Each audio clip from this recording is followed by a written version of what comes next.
Good afternoon, ladies and gentlemen. My name is Sam Mazaheri, the chair of PIANC AU-NZ Northern chapter. Welcome to the hydrogen workshop for the port sector. First thing first, let's go through the housekeeping. And there are a couple of issues we need to address before moving to the next one. Let me put up my glasses on. Okay.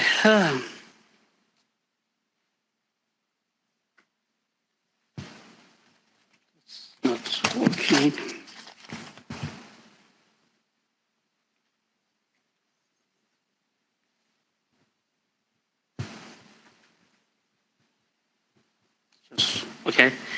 Okay. Housekeeping. Male bathroom are in the corridor. You have seen it. The male is here just beside us and the female is on the other corridor. For an emergency, please familiarize yourself with the emergency, nearest yourself. There are 3 emergency exits. You have seen it.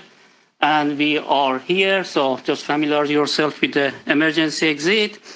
In terms of the fire, exit located near the female and male toilet, so that's another sign. If an emergency alarm goes off, please follow the instruction. Engineer service staff will direct us to the mast point, and the mast point, I believe, going to be downstairs somewhere. Please, what other thing do we have? I guess that's all. QA session going to be at the end of the presentation, but feel free if you see some of the issues you want to raise it, just, bring it up. We have a panel session at the end of the workshop. We will try to address some of the questions. We have some, objectives. I will go through that one. Then we will, ask the question from the distinguished, speakers. They will, come up forward, and then we can have the panel session. We are going to record the session. If any of you have a problem with the recording, please, give us a shot. We are not making it available until we get the permission from the distinguished speakers. And if you guys don't want to have that, material being publicized, just let us know. We don't publicize it through the PIANC. Okay, that's the housekeeping. Let's start with the acknowledgement of the country. On behalf of the PIANC AU-NZ, I would like to acknowledge the traditional custodian of the country throughout Australia, including the land on which we gather and meet today, and recognize their continuing connection to land, water, and community. We pay our respect to them, particularly to the people of this land, Turrbal and Eugowra, and we respect their cultures and also the elders past, present, and emerging in future. PIANC. I'm trying to give you a little bit brief regarding PIANC, why we are here, why we are, we organize such a workshop. PIANC, as you can see, from the acronym, was formerly known as Permanent International Association of Navigational Congress. They established in 1885, as you can see, and they were responsible for organizing congresses. But after a few years of organizing congresses, they decided to change the name and also the purpose of the organization, and they changed it to the World Association for Waterborne Transport Infrastructure. This is the association that we already know that. I was asked from several people why the acronym doesn't, match the name, and that's the reason. They decided to keep the acronym as it was, and also the logo. If you go to the logo is the same as the acronym. So that's the reason. So what we are going to do, what's PIANC? PIANC actually is a worldwide network of professional and leading partners.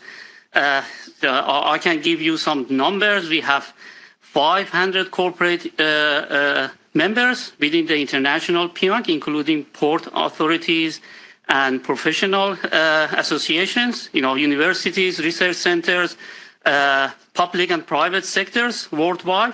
And, in terms of the individual members, we have more than 1,800 members. So this is a great asset for us in order to collaborate and exchange the idea and also try to provide expert advice in the design, development, and maintenance of port, waterways, and coastal areas. That's the main purpose of the PIANC.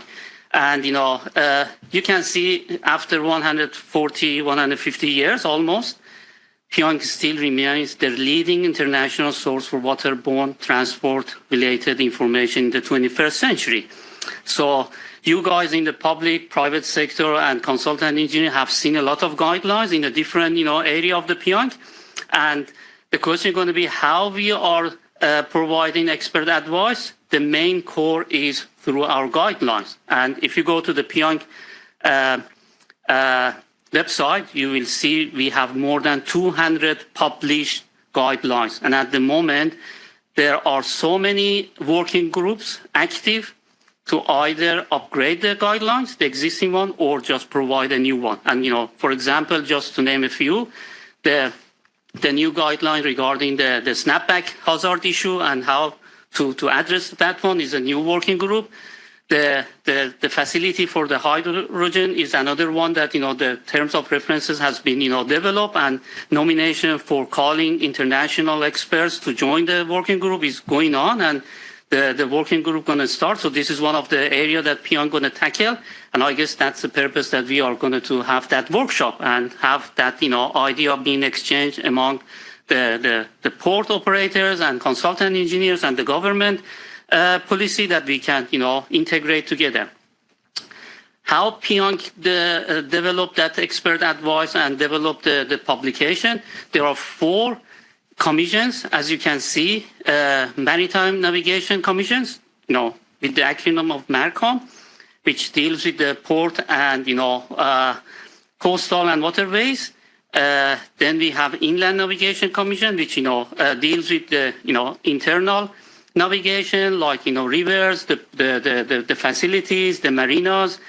And we have Environmental Commission, which addresses the climate change, decarbonization, and, some of the sustainability issues that we want to implement. And then we have Recreational Navigation Commission, which addresses the marina and leisure part of the water transport. So these are the 4 commissions that PIANC, tries to provide the expert advice in the design, development, maintenance, and also operation and, management of the ports, waterways, and coastal areas. So our workshop, what's the objective of our workshop? I can just summarize it into 3 objectives, and we want to try to address these objectives today. And, we are not trying to, resolve everything. We want just to exchange the idea and see what's going to be next for the port sector. The first objective is to uncover key subjects needed to be considered by port and maritime sector to transfer their existing infrastructure and facilities towards better and more efficient way of handling hydrogen in future. I guess this is the main one. We have some facilities, we are addressing some of the commodities, we are addressing some of the issues that we have with the port, going to be bulk, terminal, going to be container, going to be fuels, but hydrogen is a new one. I know that we have started in some of the terminals like Hastings in Victoria. And as you can see, that vessel is a Japanese one, is part of the agreement between the Japanese company and the Port of Hastings, and is up and running. So this is the first, I guess, hydrogen vessel I have seen in the world that, up and running. And probably we might see, such a vessel similar to that one in the future. And we want to see, okay, what's new facilities we wanted? Can we integrate it with the existing facilities that we have? Or do we need to just develop new facilities, new area, and what's challenges going to be? So the second one, as I mentioned, is to address the key challenges. Assuming that, okay, that facility is going to be developed, it might be a challenge in between the existing facilities and the new one that we need to develop. So in order to address key challenges and opportunities presented by hydrogen, this is another topic that we want to address. And also, we want to discuss insight and solution to propel our industry towards sustainable and prosperous future. This is a future. This is an emerging market in the future, and in Australia, we want to be part of the game, and we want to be, if we can, ahead of the game. And, within the PIANC, I can say in some of the technical documents that, PIANC is developing, actually PIANC Australia is, leading some of the documents, and we are proud of the contribution of all of the members that we have, either corporate member or individual member. So our workshop is organized and structured into 2 facilitated sessions, as you can see in the slide. And each of these sessions focusing on key aspects of hydrogen integration. We will start with the hydrogen market after my presentation shortly, and we try to provide valuable insight into global hydrogen markets, government policies, and large-scale hydrogen projects through the esteemed speakers that they put their hand up to come to turn around and provide that knowledge and expertise that they went and they got so far. Then also we will move following this, the first one. Sorry, I touched a couple of buttons.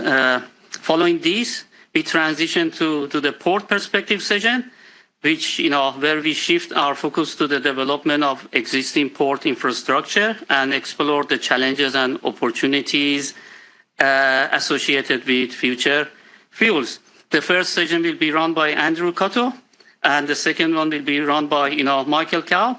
Also, I would like to thank our sponsors from Hatch and WSP, which, without their support and their contribution, we couldn't have that workshop, as we have here. So please, try to get engaged and, participate, actively in the discussion and knowledge sharing.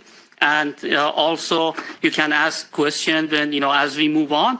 And we have a special session if we couldn't ask the question within the timeline of the, allocated session, then we have half an hour at the end of the workshop to go through this, specific questions. We try to narrow down the question into the 3 objectives that I presented earlier. So thank you again for your participation, and I wish you all a productive and enriching experience at the hydrogen workshop. So let's start with the first facilitated session. Andrew? Sure. Yep. Yeah, please, the floor is yours. Thank you, guys.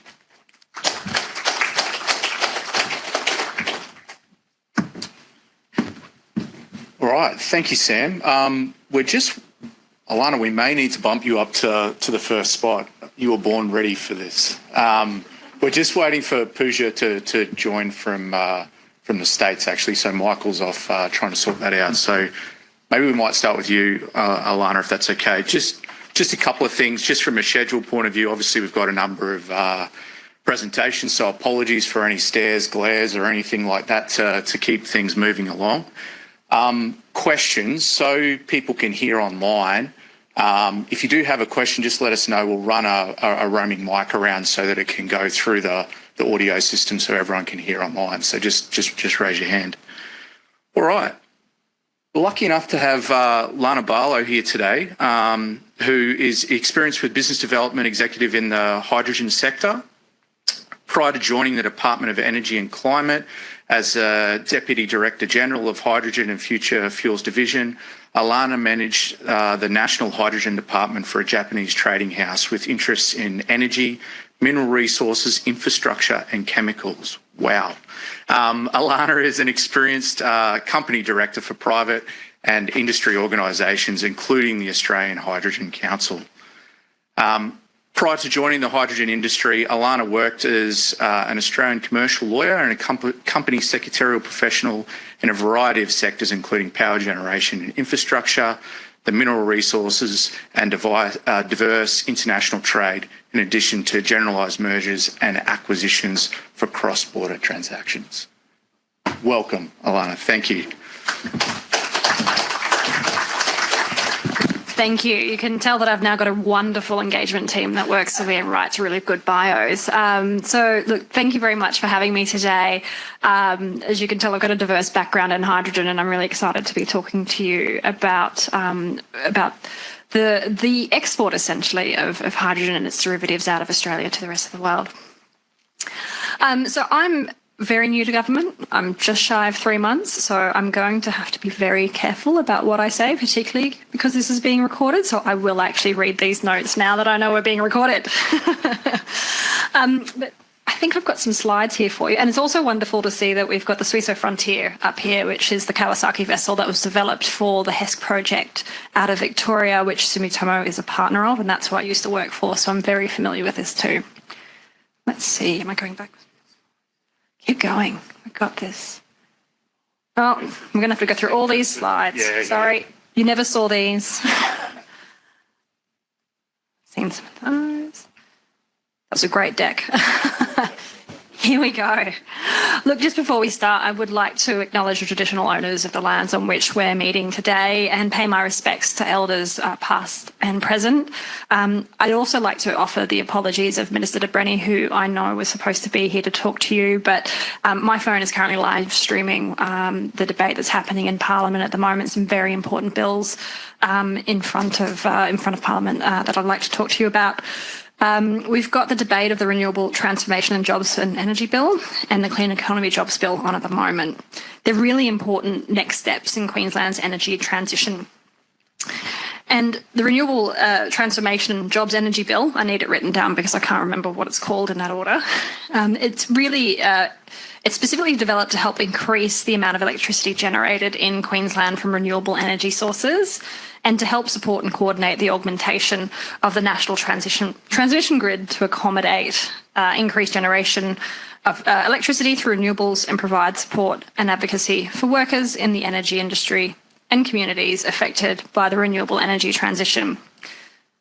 The bill also legislates Queensland's renewable energy and emissions targets, which is a really wonderful place for us to start today.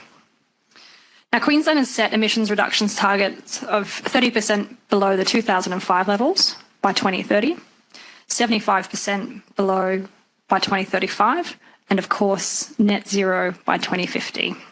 And that's what's about to be passed. So if you're interested, you're happy to look at the live stream on my phone. In the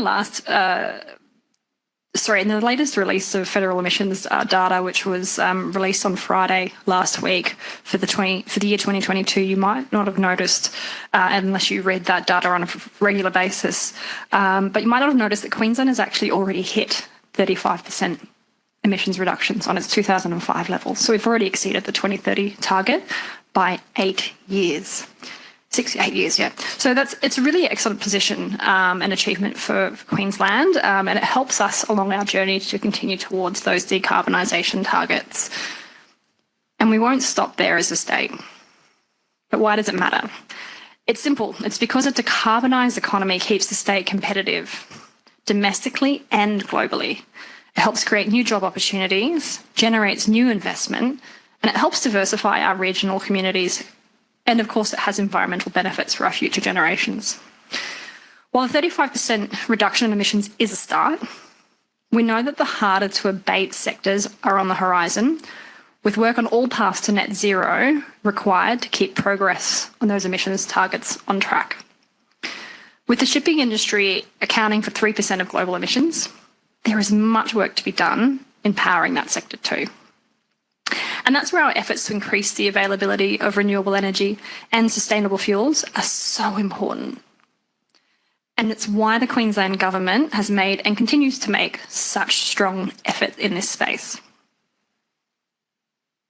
And if there's one place in the world that is well suited to the production of renewable energy and in turn the production of renewable hydrogen, you'll find that few places in the world has what Queensland has to offer.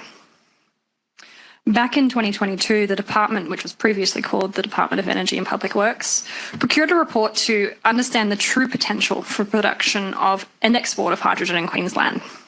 And I'm sure most of you have seen the summary of the report, but if not, there is a QR code up here on these slides that you can scan, which will give you a summary document.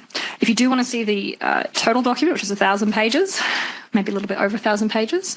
You'll need to sign up to a confidentiality deed to get access to that, but we can certainly facilitate that if you want to read that whole report. Now, the report looked at all the Queensland ports and undertook a detailed assessment on 4 priority ports, as well as their proximity to various renewable energy zones. And what it showed us was that renewable hydrogen in Queensland is such an opportunity. Our access to wind and solar resources, our strong state-owned transition network, and its link to industrial hubs, which, to be honest, is a competitive advantage for Queensland and Australia. We also have the opportunities in our ports, again with the benefit of publicly owned infrastructure. And of course, the availability of land and infrastructure corridors and our large regional populations with a highly skilled workforce and our Coordinator General and our policy settings, but really importantly, our people. Now, I'm sure that everyone in the room has read in great detail the Queensland Energy and Jobs Plan. It was released in 2022. And if you haven't, I'm reliably informed that it is a world-leading policy, and it's a shame you haven't gotten onto it yet. Now, the study that informed the development of the Queensland Energy and Jobs Plan, which showed how our energy mix is going to change over time as hydrogen production increases in coming years to help contribute to our state's emissions reductions target. It will also be a product that is expected to be in strong demand for export. According to the IEA, Australia will be the world's largest net exporter of low emissions hydrogen by 2050. Our national investment hydrogen pipeline is now up to $300 billion, almost double what it was 2 years ago. And it represents about 40% of all global renewable hydrogen projects to date. Now, we fully anticipate that Queensland, with its green credentials, will be a major player in the hydrogen sector, if not Australia's leading producer. And as Minister de Brenni will tell you, we're on track to be a $33 billion hydrogen powerhouse by 2040. Now, it's clear that Queensland is not the only state to see the potential. We are friendly competitors with the other states and territories, and of course the federal government has started to recognise the opportunity that renewable energy presents for the country in terms of exporting hydrogen. Their commitment to the $2 billion for the Hydrogen Head Start program, which was announced in May last year, is an incredibly important lever for supporting the development of Australia's large-scale hydrogen industry for export, with the potential to support Queensland's industry to scale as well. Now, I know I'm keeping a very close eye on the Prime Minister's announcements in the lead up to federal budget. He was kind enough to recognise the pivotal role that Queensland could play in supporting the opportunities of the next decade to generate energy, enhance skills, create jobs, innovate and invest to power the country's future prosperity. The Future Made in Australia Act offers the promise of recognising Queensland as a significant hydrogen player and a true competitor on the international scale. So right now there are more than 50 green hydrogen and ammonia projects at various stages across the state that have been announced. Last week I had the opportunity to be in Gladstone for the official opening of the Gladstone electrolyser facility, which is the first stage of Fortescue's green energy manufacturing facility. So there's Jeff and then there's Gem, which is the broader facility. Now that's up in Aldoga. And it's the first manufacturing facility in Australia to build hydrogen electrolyser stacks, and they'll be completing electrolysers shortly, I believe, at a commercial scale, and one of the largest globally. Also in Gladstone is the state's publicly owned Stanwell Corporation, and they've joined forces with the international trading house giants Iwatani Corporation, Kansai Electric Power Company, Marubeni and Keppel Infrastructure for the Cornerstone Central Queensland Hydrogen Project, or CQH2. Now, CQH2 is expected to create almost 9,000 jobs and produce 800 tonnes of green hydrogen per day when it's at full scale. CQH2 is one of the top 10 largest hydrogen projects in the world at similar stages of development, so it's one of the most advanced. And the front end, I don't need to say the whole thing, the FEED, we know what a FEED is in this room, don't we? The FEED study represents the largest investment in an Australian renewable hydrogen project of its kind. And I believe the FEED investment was $117 million or so quite significant. At Kogan Creek, Queensland is investing in a new 200 megawatt hydrogen-ready gas peaking power station, which together with planned pump hydro and multiple network-connected batteries at strategic locations around the state will ensure that the electricity demand can always be met, even in peak times. In Abbott Point, we have the Han Ho Consortium advancing with its export scale green hydrogen hub. And that's led by Arc Energy. The project is expected to produce up to 1.8 million tonnes of green ammonia each year and will establish a green energy corridor between Australia and Korea. And in Townsville, we've got the first phase of Sun HQ Hydrogen Hub under construction, due for completion later this year, another Arc Energy project. And this project will involve a 1 megawatt electrolyser with a production capacity of around 155 tonnes per annum, which they'll be using to supply hydrogen to their Hyzon fuel cell truck fleet. And then, of course, there's that role that hydrogen can play in heavy industry domestically.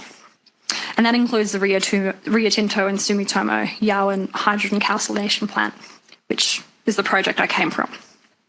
Now, that project is looking at how we can use lower emissions gas in the alumina refining process at Yaoen. And that electrolyser is a 2.5 megawatt electrolyser. It's a pilot plant that's looking to deliver about 250 tonnes per annum of hydrogen, and they'll be looking to use that in the calciners. Now, replacing natural gas with zero-emission hydrogen in a hard-to-abate sector, that's what we're doing right here in Queensland, and it's a world-leading project. Now, we recognise that each of these projects are really quite ambitious. We also recognise that there is a lot of the export-focused projects will have a port interaction of some type through both the provision of infrastructure and for export to our energy partners, and that every single port will play an important role in the ongoing efforts to reduce emissions locally and globally. Maritime decarbonisation is something that the Department, along with the Department of Transport and Main Roads, is exploring through various lenses, as each of you will recognise by now. There is no single solution for how we tackle decarbonisation across a range of diverse and hard-to-abate industries. As noted earlier, my remit is hydrogen and other sustainable fuels. And it's something that we're really looking closely at as the team is developing a sustainable fuels strategy, which was committed to under the Queensland Energy and Jobs Plan. Again, read it.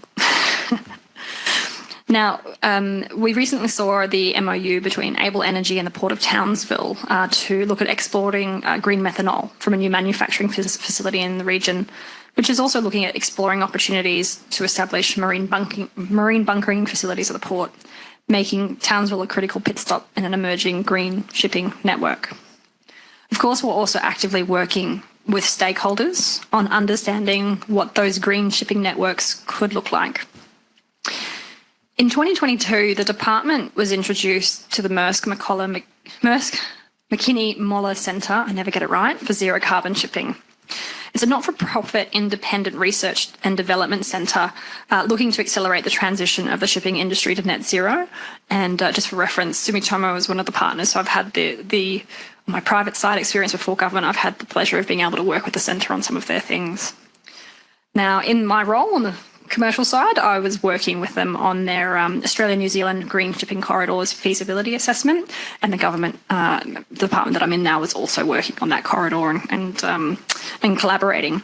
Now, that was looking at investigating some of the end-to-end supply chain requirements to establish the green shipping corridors in Australia.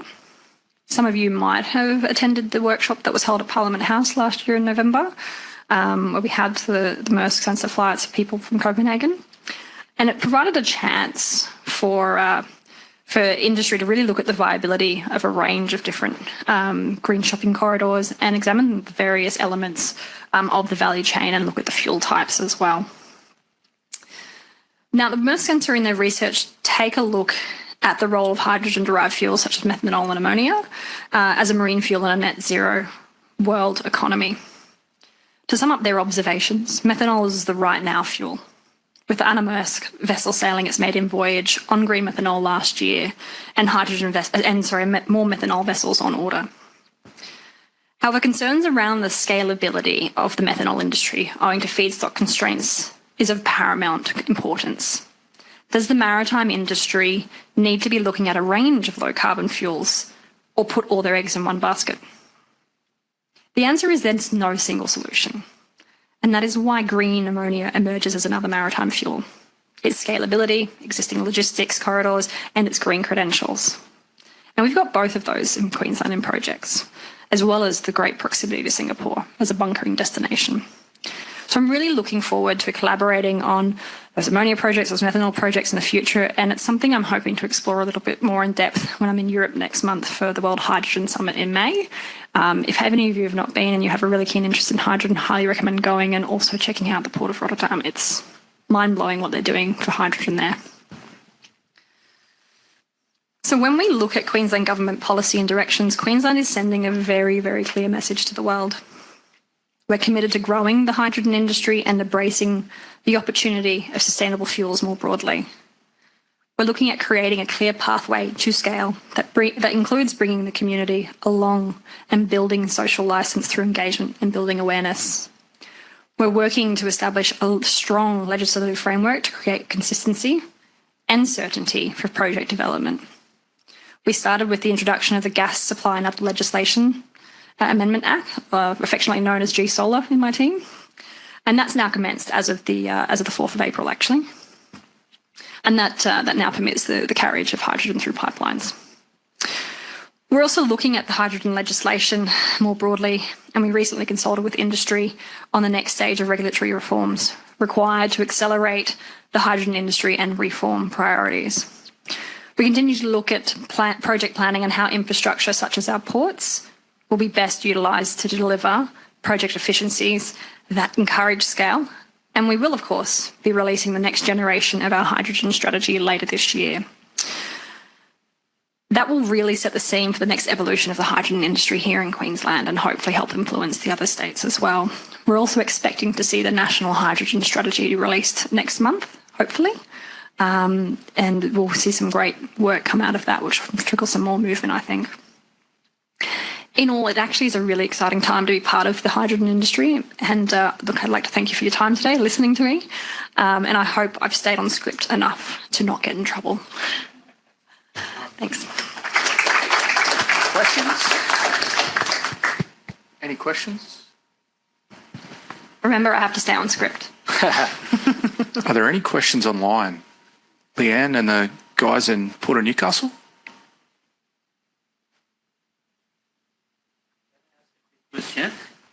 Yeah, thank you very much. That was great. I believe, we are not going to read the 1,000 pages, just a quick one.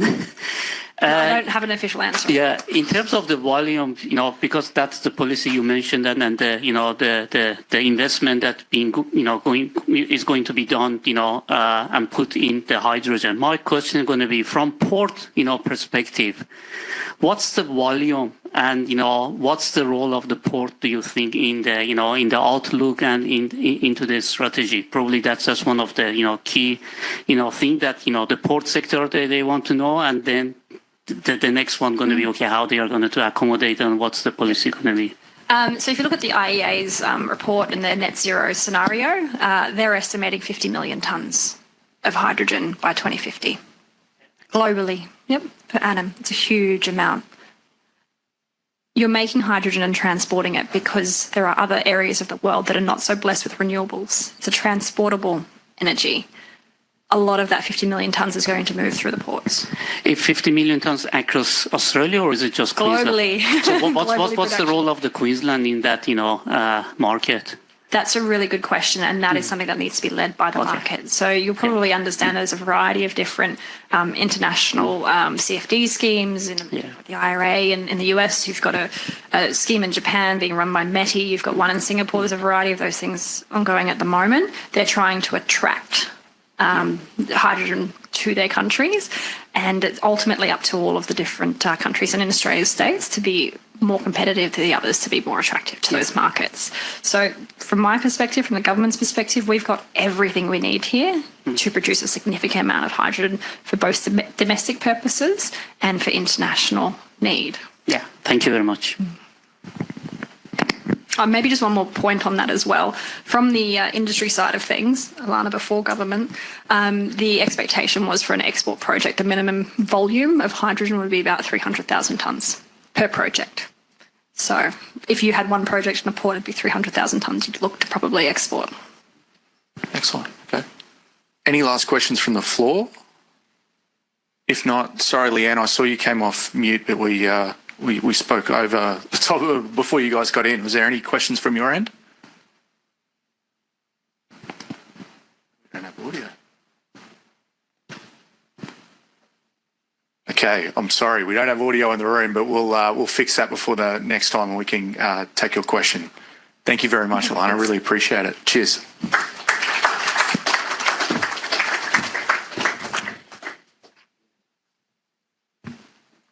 Okay, so next up we're going to have Craig Haymes who's the CEO of Gladstone Ports Corporation. So Craig is a highly experienced civil engineer with more than 30 years of experience in multinational companies across Australia, Canada and the US. Joining GPC in 2022, Craig leads GPC through sustainable change to support today's business and to fully position the corporation to capture sustainable growth opportunities. In 2023, he was appointed Director at Ports Australia. Craig's experience is complemented by a Bachelor of Engineering, and he is a Fellow and Chartered Professional Engineer of the Institute of Engineers Australia. Welcome, Craig.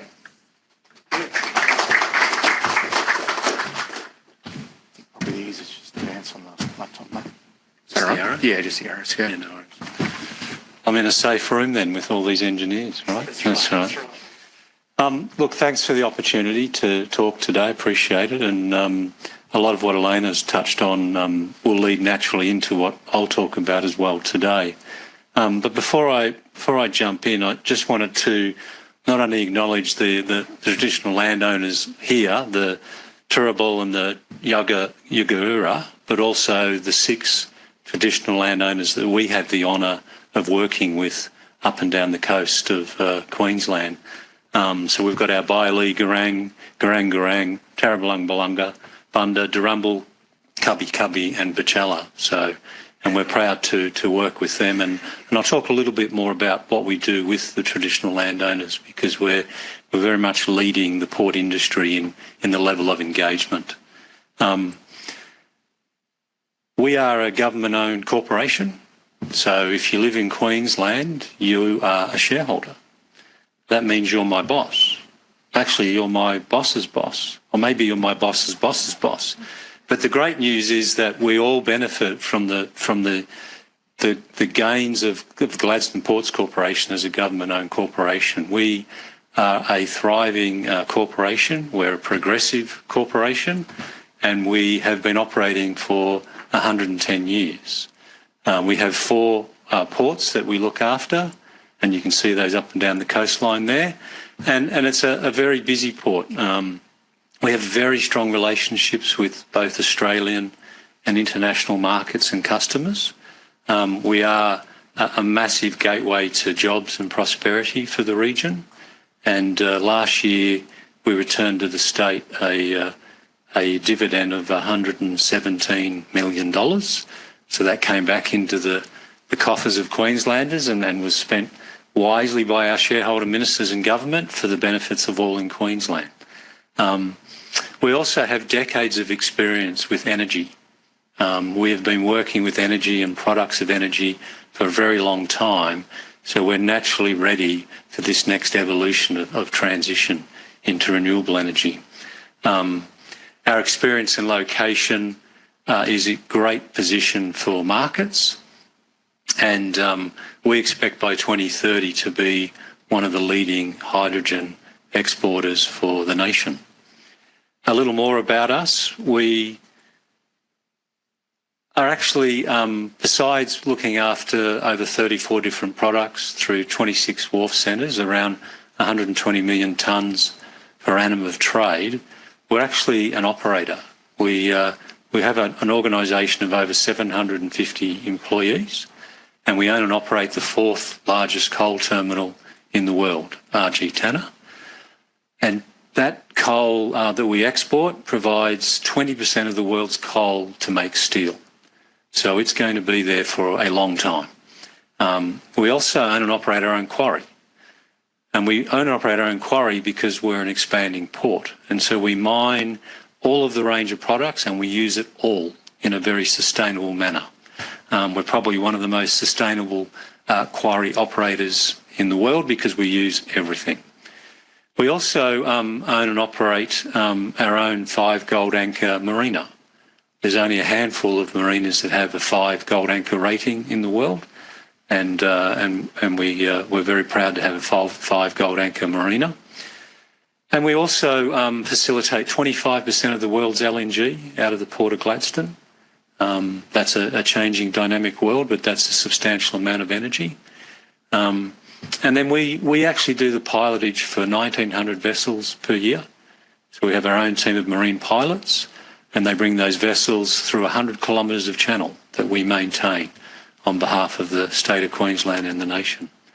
And we also have Port Alma to the north, which is the largest hazardous goods port in the nation. 95% of all hazardous goods for Australia come in and out of that port and are transported across the country for mining and defence forces. So it's a very active port, and clearly in the middle of nowhere because it's a hazardous goods port for good reason. So we're more than just a port. We're more than just a port authority. We're very active in so many areas. We're leading ESG, environment, social governance. We were the first port in Australia to have a reconciliation action plan, and we're currently working on our 4th. We have a very comprehensive land use agreement with 4 of our traditional landowners. And we're a very diverse and inclusive corporation. Over 5% of our employees are self-identified as Aboriginal or Torres Strait Islanders. All of our 6 apprenticeships this year across the trades had women in them. And 5 of our 7 board members are women. And one of those is a traditional landowner. So we're quite diverse.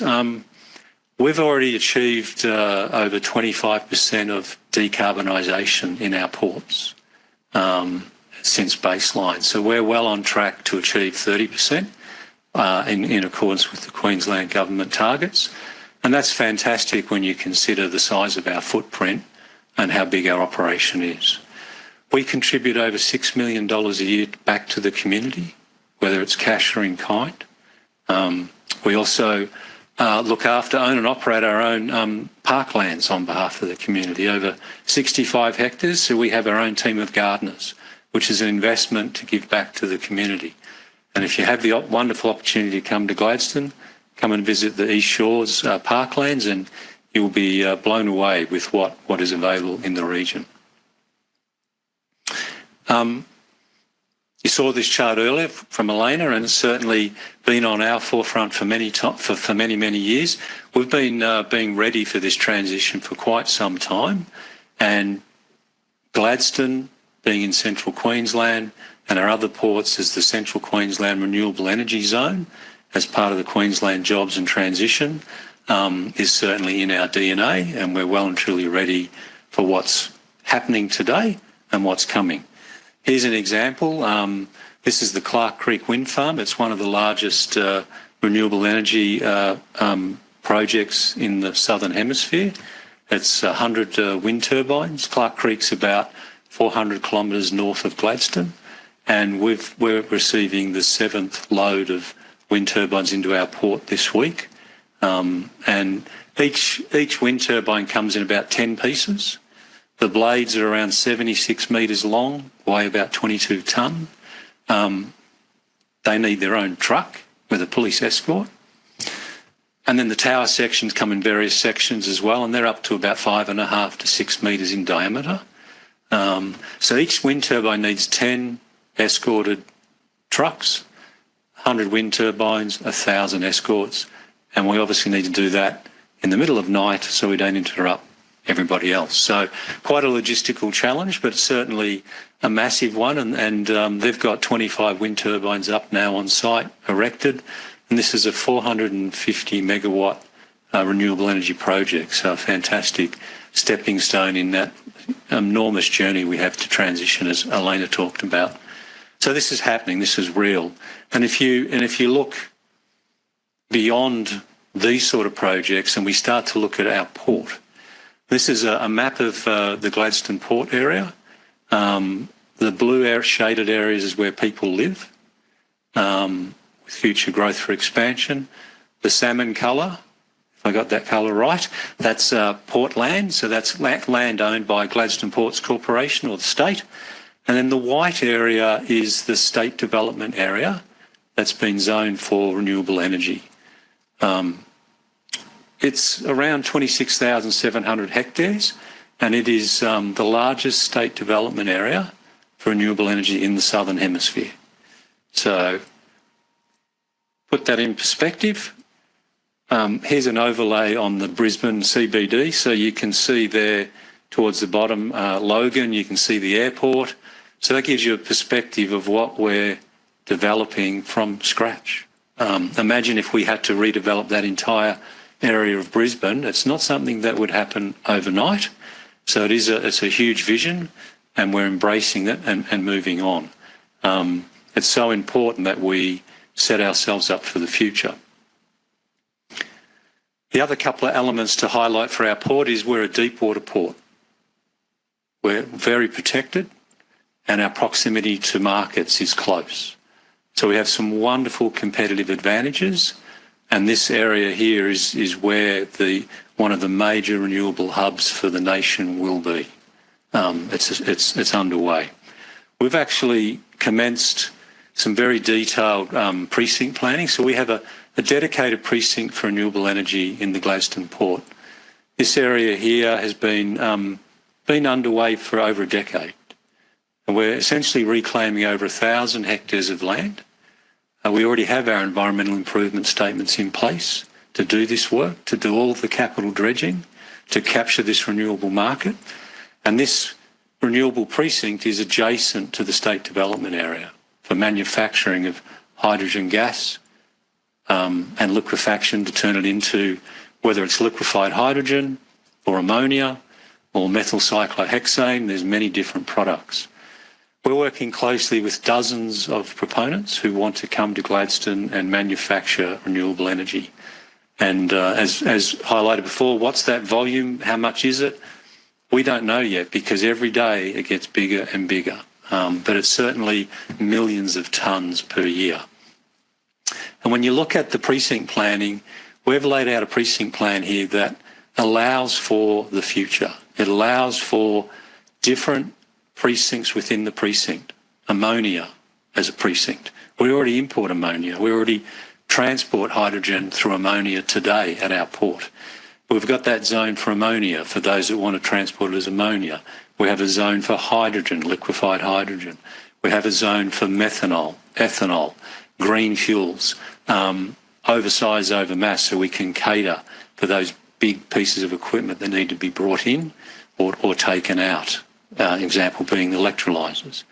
We're also expanding our containerisation capability in the port. We're about to bring in 2,500 containers for a solar farm, which Alana mentioned earlier, that's going to be supporting another renewable project, Stanwell. And for us, it's around common user infrastructure. So what do I mean by that? Our wharf centres, our tanks will be common user because you need 40% less costs to build it, half the carbon emissions to build it, and half the land. And this is about renewable energy. This is about a sustainable future. So setting those facilities up so that they can reduce costs for proponents, maximise the efficiency and the throughput, and make sure our wharf centres are full every day in exporting liquefied hydrogen in whatever format that may be. So it's really important. And we've also laid out a plan of how proponents can get to a commercial lease, how they can get to a commercial deal. And there are all the stepping stones you can see there on the slides that work your way through how you get to that point in time. Because it's not a simple process. There's a lot of steps like there is for any massive infrastructure project. As we would all know, it takes time and there's a lot of steps involved. So in wrap-up, we're more than just a port. We are a port authority. We're a landlord. We own and operate, as I mentioned, quarries, marinas, parklands. coal terminals, we do stevedoring. So we're a very active port, so we know how to build, we know how to operate, we do maintenance, we do engineering, we do technical, we do workplace health and safety, environment, ESG. We're a progressive contemporary corporation, and we're proud to be owned by the state of Queensland. Thanks for your time, and happy to take any questions.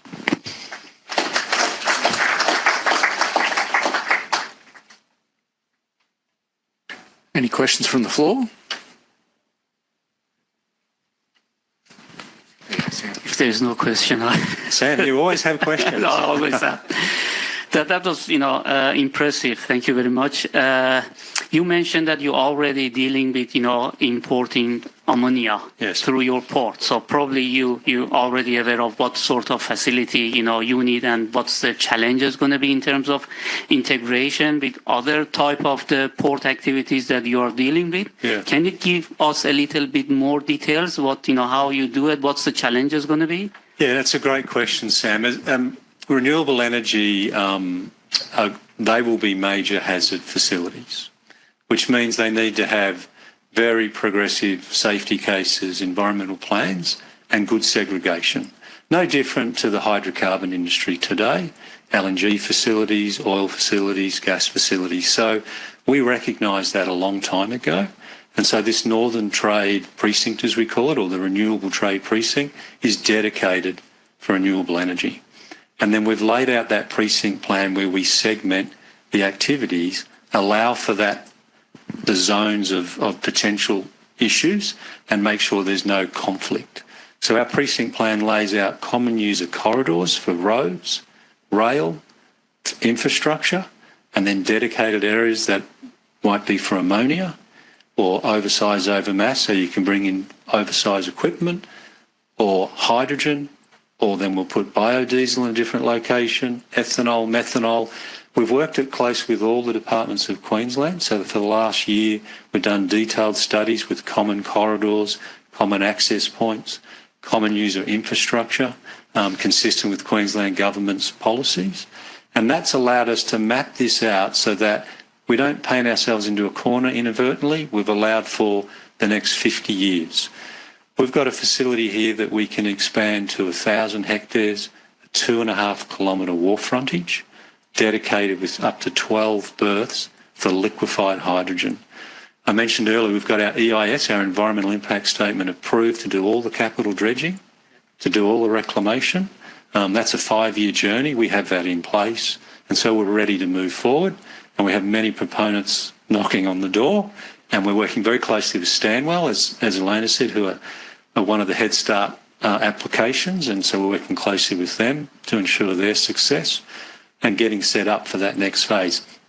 We have dozens of people lined up who are wanting to go to FID in the next 1 or 2 years to get on with construction and to be exporting liquefied hydrogen, whether it's as ammonia, liquefied hydrogen, or MCH, methyl cyclohexane, you can look that up.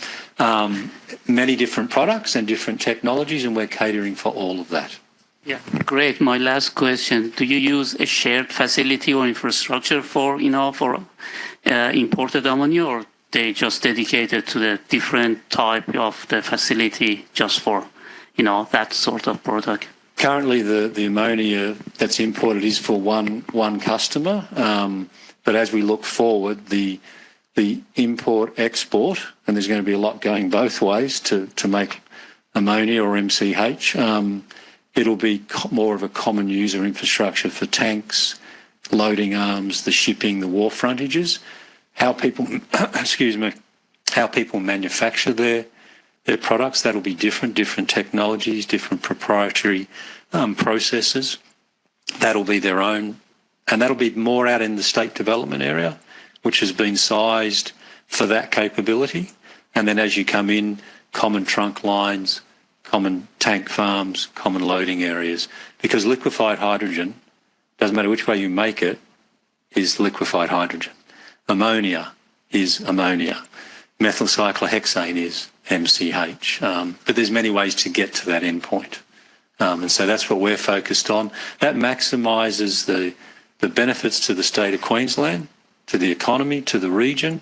It maximises the prosperity and jobs, and it also sets up the minimum carbon footprint to get to that point. So we're thinking for our kids' kids, and intergenerational is so important for us. Thanks, Sam. Last chance. Any questions? If not, thank you very much, Craig. That was very insightful. Appreciate it.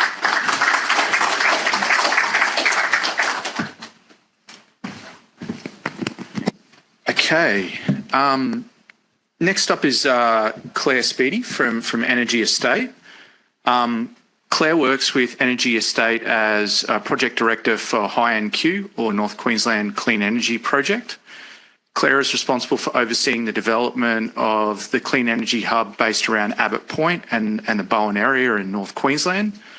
The project, which completed a pre-feed study in 2023 and is looking shortly to enter the feed phase, and is looking to develop a global scale green ammonia export facility and utilising the strong natural resources of wind and solar of North Queensland in conjunction with the existing deepwater port at Abbott Point. Claire is a chemical engineer with over 10 years' experience in managing industrial gas installations for a wide range of clients with recent experience in the renewable sector. Thank you, Claire.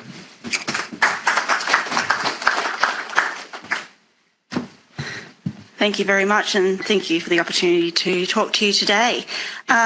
Just before I do launch into the presentation here, I just want to talk a little bit about hydrogen. So I've been able to spend over a decade in the industrial gases industry, and hydrogen is not new.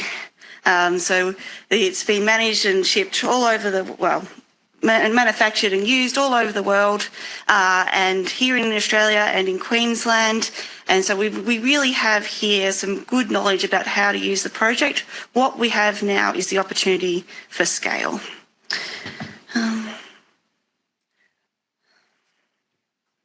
No, I've got it onto a different tab.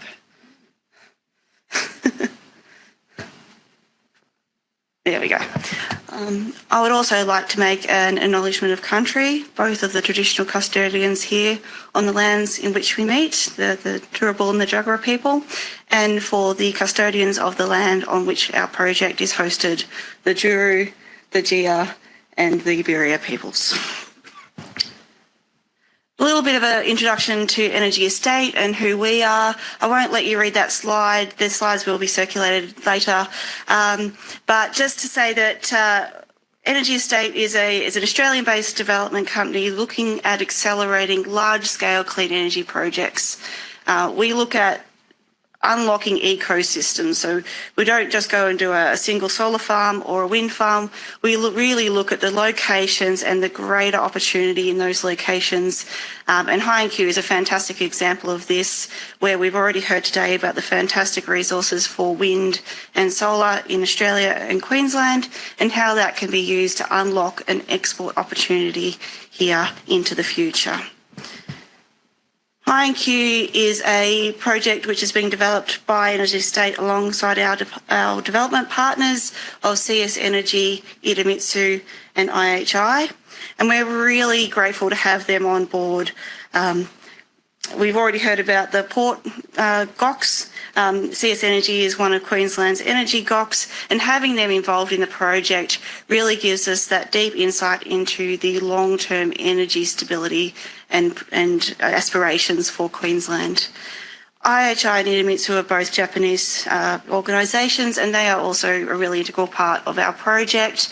When IHI joined our project, we had a signing ceremony last year.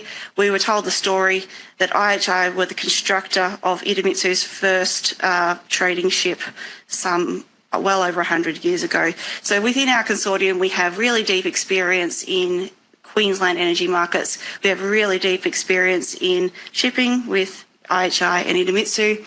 We've got those connections into those developing markets for ammonia, hydrogen, in Japan particularly, and we've got ourselves, myself as Energy Estate, being a really nimble, visionary, Australian-based developing company. So the PIANC project, it started with a port. it started with the port of Abbott Point. We're looking back in 2019 actually, for sites that might be suitable for a particular type of technology that took seawater desalination and combined it to make hydrogen. And we had identified this hill off to the right of the screen, it's known as Mount Luce, as a potential opportunity for that technology, a coastal location. As it turned out, the geology there wasn't right, but it certainly brought Abbott Point to our attention as a deepwater port, a state development area, possibly not quite as big as Gladstone. I believe it's more like 16 to 17,000 hectares. So, still a lot of space. And those great natural resources of wind and solar. So we started talking to Economic Development Queensland. We started talking to North Queensland bulk ports who have the portside location there. Abbott Point, as some of you are probably very well aware, has always been, for a long time, an energy export opportunity. There were up to 12 coal terminals proposed there at one time, of which one was constructed, and you see it there in the photo. So for an energy export, it's always had that reputation. What we've done with our project is taken that from your traditional coal energy export into how we're harvesting the renewable energy from Queensland and exporting that to the world. So what is the project that we're proposing here? So we've heard, and I think we're going to have a common theme where we're going to refer back to each other's presentations across this afternoon. So we've heard that a global scale export project is around 300,000 tonnes per annum. We're doing 500,000 tonnes. And so it's an integrated project. We're developing the wind and solar to the south and west of the state development area there at Abbott Point, bringing that power into the state development area where we will situate our electrolysers for the production of hydrogen, green hydrogen using water and electricity. And then again, tying into conversations we've heard previously, our project is looking to export ammonia. So that has certainly emerged as one of the front runners to be able to export molecular energy into a global market. So it's green credentials, it's existing handling infrastructure, and the scalability have all been mentioned, and that has certainly played into our development thinking around why ammonia has emerged there. So electrolysers ammonia conversion through the classic Fischer-Tropsch process at Abbott Point, and then export out of Abbott Point into the world. A little bit more of the detail around the sizing. So we're looking to develop over 2 gigawatts of renewable energy. That then converts into about 285 tonnes per day of gaseous hydrogen through the electrolysis process. And then of that 285 tonnes per day of gaseous hydrogen, 265 tonnes per day are needed to convert to create 1,500 tonnes per day of ammonia, which when you balance that all out across the year, factoring into account this is a predominantly behind the meter project. We are really looking to utilise the renewable resource when it's available. And so our hydrogen production does follow the solar curve with some production overnight through wind, but our sizing is built up across the year to reach our annual targets rather than being a flat, traditional, off-the-grid electrolyser ammonia system. We have factored in a small amount of liquefaction for domestic use, but it's really designed as a large-scale export project.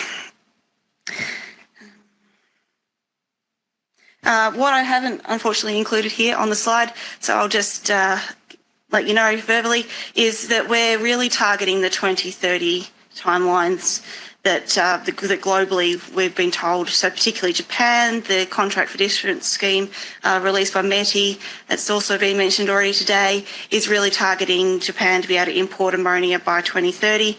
And our project has gone through a pre-feed study last year. We're looking to enter feed very shortly, FID within the next 1 to 2 years, which is another number that's been mentioned this afternoon, and construction into 27, and so meeting those 2030 demand into the global market.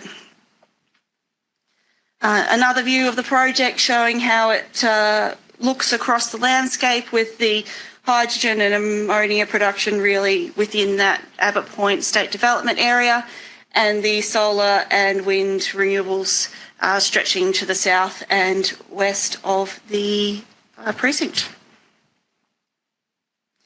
So given the audience here today, I thought I would give a little bit of a background on the types of shipping studies and feed into the shipping that we've looked at in the pre-feed feasibility stage of the project.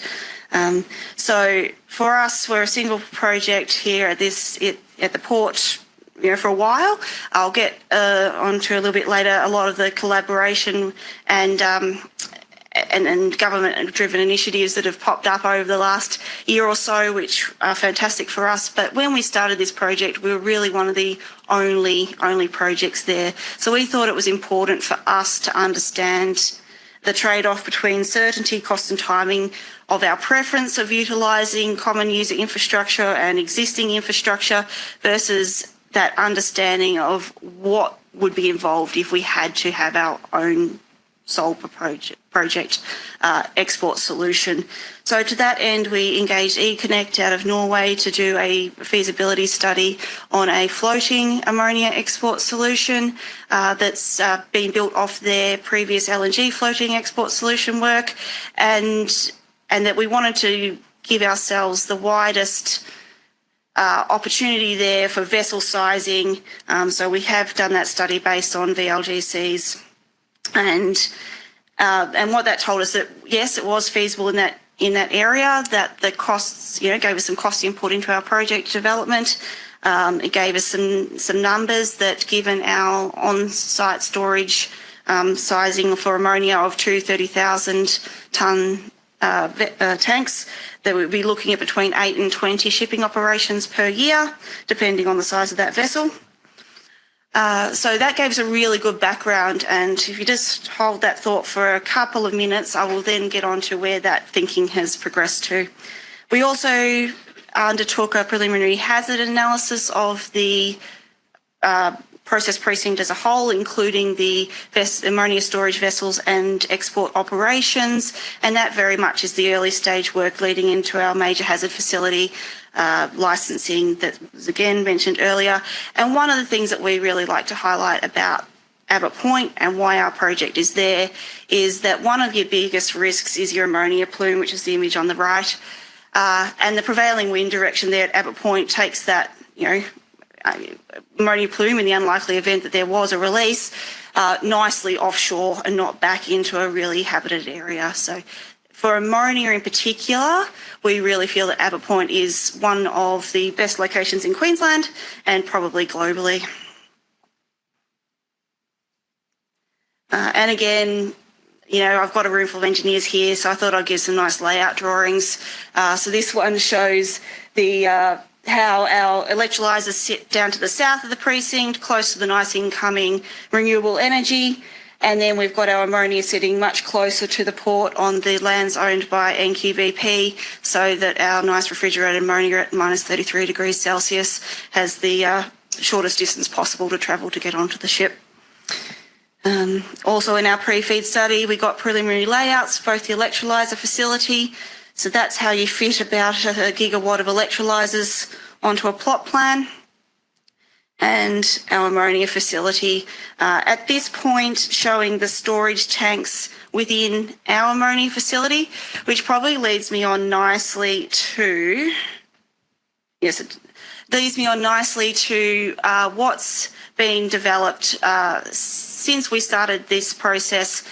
Concept phase back in 2019, pre-feed study kicking off in 2022, to now what's happened across 2023 and 2024, which plays into a lot of the Queensland Government initiatives that have already been mentioned today.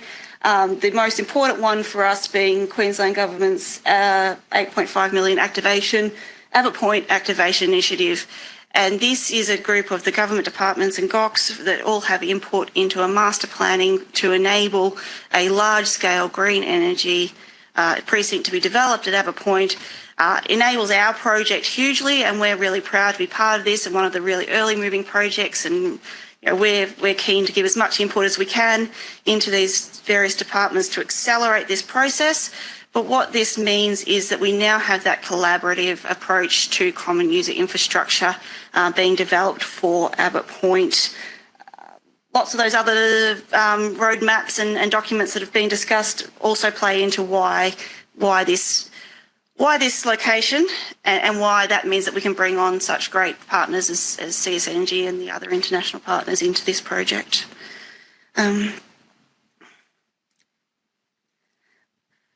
So as Energy Estate, and as PIANC Project, we've always had a really strong approach to collaboration. We believe in early partnering and that we're better by co-design. And to that end, we've got a letter of collaboration with the unions, including the Maritime Union. We've got a letter of collaboration with the hydrogen utility, which is the H2 hub at Gladstone, that right back to the introduction this afternoon, that there's a lot of subjects that need to be identified to be developed across the industry to enable a new clean energy industry. That if we're doing that collaboratively, sharing lessons learned, we're going to get a better outcome for each of our individual projects. So for the Abbott Point Activation Initiative now, there's some really good work being undertaken by North Queensland Bulk Ports, probably not dissimilar to work that's been done at Gladstone about the master planning of how do you enable common user infrastructure for export, for terminals in particular, and storage. And so that's all going to play into our project and make it a better project over the next little while. Because we really think that the common user infrastructure is important, we engaged Baringa last year to actually undertake a study into the types of access and pricing infrastructure that can be used for common user and some examples of where that's worked well and some examples of whether it's worked badly so that we can use this really quite detailed information into driving forward a really collaborative approach at Abbott Point.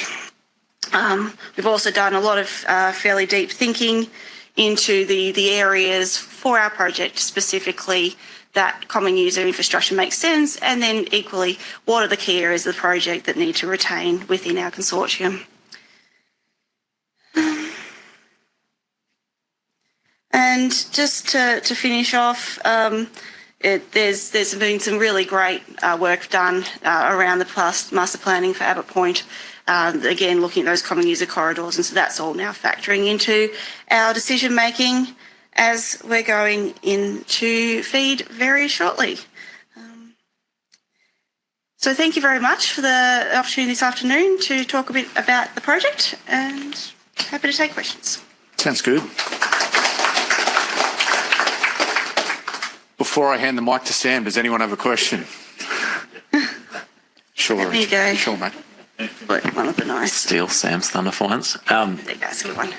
You mentioned Richard Willard from Oricon, Ports Engineer. Yeah. At the port, you talked about doing some work into what common user infrastructure makes sense and what doesn't. Yep. You didn't quite go into that. Are you able to share what your view is, or is that something that you... Yeah, sure. Is it tanks out? It's tanks out. So from our project perspective, we really want to retain the control of the incoming electrons. That's something where we see that we've got a really good development approach, and certainly from parts of our consortium a really strong background. Electrolysis is a key integral part of the project, as is the ammonia production, but absolutely from the boundary of the ammonia production into storage and definitely the export infrastructure. Other key areas that we're really interested in common user infrastructure is water. So the enabling water infrastructure we see as making much more sense to have, again, another Queensland GOC Sunwater drive that process rather than have 6 or 8 desalination plants dotted along the coast of the Great Barrier Reef. And slight follow-up on the shared tanks. We've kind of come across potentially some challenges if there's different colour ammonia coming in. Have you guys looked into that? Do you have any concerns in that space? One of the things, it's certainly something that we've thought about, and one of the other elements of our pre-FEED study has engaged a company called Enosi who do minute-by-minute power tracing on how you actually do that certification of shades of green. So while we don't have a solution, and I think these are the great forums to bring up these questions to see where the industry thinking is at. We certainly see traceability schemes like that, some of these use blockchains. The OCU one doesn't, but there are really good schemes out there that can do that, and how that then integrates into a tank storage is going to be really interesting to see how it plays out. Yeah, cool. Hopefully the legislation and stuff kind of keeps up with that so stuff. there's a lot of there is definitely some certainty to come in around what the certification schemes are, but we're trying to be as prepared as we can. Any other questions? Everyone's looking at you, Sam. Do you have one, mate? Yeah, thank you. Actually, I'm not process engineer. I'm not expertise. I'm just trying to get back to the, structural maritime type, Sure. engineering space. But one of the slides that you presented, it caught my eye. It just, shows some schematic, process from the, wind power system, goes to the, storage, some of the process. I don't know what's going on. Yeah. And then at the end, it's going to go to some facilities to export. Yeah. And you mentioned that you guys, assign a Norwegian company to do the feasibility study on the floating storage system. So my first question is that you went for the, floating storage study because there wasn't enough land, at that point. What was the trigger for? So probably the driving force behind that was finding a solution that, one, was cost effective for a single project, and also time effective for a project which is looking at exporting by 2030. So the early stage research around construction of new trestle jetties like the existing one puts that both timing and cost wise out of the reach of a single project. So looking around into what other technology existed out there globally, we came across the floating solution, and we're really keen to understand, was it feasible? Does the time and cost then fall within the scope of a single project? At the same time, our preference by far is to be part of a common user solution and use existing infrastructure where possible. But as I mentioned, we thought it was important to understand the possibilities and impacts on a project like this. Yeah, and what's the distance from the storage tank to that floating facility? Yeah, so to the existing deep water without any dredging, and again, we're trying to make this as least impactful as possible. And while you're not a process engineer, I'm not a civil or a marine engineer, so just caveating that there. The existing deep water pockets that wouldn't need dredging are about between 2.5 to 3 kilometres offshore. And in terms of, because I know Abbott Point also is prone to, harsh environment, large waves and cyclones. So what was the... Yeah, so we looked into that. We had the mid-ocean data, and about once every 20 years, you would need to reel in the hose and potentially tow the floating jetty into a sheltered berth, but less often than we were expecting. And it's going to be ammonia transportation with minus 33 degrees. Yes. Is it the type? Yeah. Because then you mentioned that, there are two, storage tanks with 30,000 tons of liquid ammonia stored at 1 atmospheric pressure. I don't know what's the volume going to be, because then you mentioned that it's going to be equivalent to 88,000 cubic, meter at minus 33. So I was trying to understand, that the first one might be, much larger than that volume, but I couldn't figure out what was the volume. So volumetric, 30,000 litres, but then when you convert it to ammonia, you get to the 88. Okay, gotcha. Thank you. When you do your pressure temperature conversions. Thank you, Claire. No worries. Any last questions, guys? Thank you, Claire. That was wonderful. Cheers.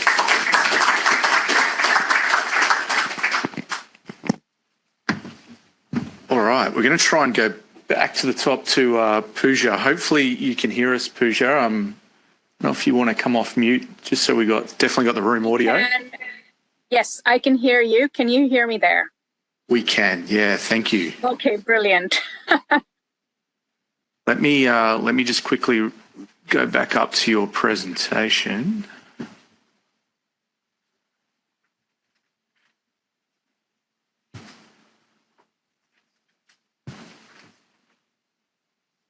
Excellent. Okay. All right. So we have Pooja on the line, who's joining us from the US. So hopefully you're West Coast, not East Coast, Pooja. But if either way, thank you for staying up late. Pooja is a Senior Vice President, Strategic Innovations at WSP. She has 24 years of operating experience in infrastructure development, experience in climate-sensitive environments. She's led over 200 maritime, energy and urban waterfront developments through various stages across all 7 continents. Pooja was the chair of the ASCE Ports and Harbours Committee for Bulkhead Design and chaired a technical project for ASCE 2019 Ports Triennial Conference. Pooja founded the first of its kind corporate accelerator and partnership ecosystem for early and growth stage technology companies at WSP. It focuses on the hard to abate industries and has onboarded 8 partnerships in 10 months. 50% are founded by women or BIPOC, which I had to look up, which is Black, Indigenous and people of colour. As chair for WSP's internal investment fund, Pooja led 10 new strategic investments in 2022. As a strategic advisor, Pooja advises 2 technology startups that are developing breakthrough technologies for the built environment. Pooja has a master's in structural engineering from the University of California, Berkeley, and an MBA from Stanford Graduate School of Business. Thank you, Pooja. Over to you. Thank you. I just want to make sure you can hear me okay. We certainly can. Thank you. All right, great. Well, thank you so much for your patience. You know, we say technology works when it works, and apparently it doesn't quite work nearly as well when we are sitting across continents. I apologize, my video is still not working, but hopefully we can work with voice. You know, this was supposed to be the first presentation, so there was a little bit of a stage setting. So you may see some content that is a little bit of a repeat, perhaps, from what you've seen. So I apologize for that as well. Could we go to the next slide, please? Thank you. All right, so what are we going to talk about today? I'll give a little introduction, and this is really stage setting for hydrogen. Talk about the future outlook, some regional perspective and its relevance to the ports, and then conclude. You know, we have just heard in the prior presentation, hydrogen is not new. It has been used as an energy source for a long time. Hydrogen is also one of the most abundant elements in the universe. And what makes it special is that it can be used as an energy carrier to store and transport energy from various sources. Next slide, please. We'll go one more. Thank you. So we'll just talk. One more slide, please. We'll talk very briefly about the hydrogen value chain. Oh, back up, please. And some of this you've heard in the previous presentation. You know, hydrogen can be produced in many ways. It can be produced from water using renewable electricity, such as solar or wind. It can be produced from fossil fuels, such as natural gas and coal, with carbon capture and storage. It can also be produced from biomass and waste. And once it's produced, it can be used in various ways to provide energy services. Hydrogen can be burned to generate heat or electricity, either in internal combustion engines or in fuel cells. Hydrogen can also be used as feedstock to produce other fuels such as ammonia, methanol, and synthetic hydrocarbons. Now, these fuels are easier to store and transport than hydrogen, which makes them very much suitable for the global trade that we are seeing and will see for hydrogen. Hydrogen can also be blended with natural gas or biofuels to reduce its carbon intensity. And it is relevant to many industries, and especially the ones that are hard to abate. Transportation, power generation, heavy-duty transport, aviation, fuel cell trains. So it's really relevant to a lot of the industries that do require decarbonizing. Next slide, please. Now, I'm sure this is something you have seen. You know, the colors of hydrogen have grown tremendously from being a couple to now a whole rainbow of colors.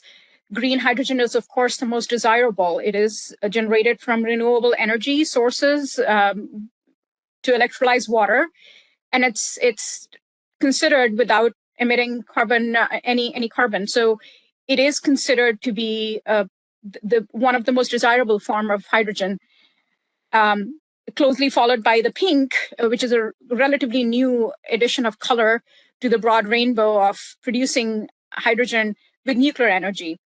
We are seeing an emergence of blue hydrogen as well, especially in the US, with essentially producing it from natural gas using SMR technology, and then carbon emissions are either captured or stored. In the US, there has been a pretty large investment of $7 billion in 7 regional hubs, hydrogen hubs announced in the US from the Department of Energy. So we are seeing a lot of momentum. Now, this color scheme really makes me nauseous. So I like to use what is presented on the next slide. And go to the next slide, please.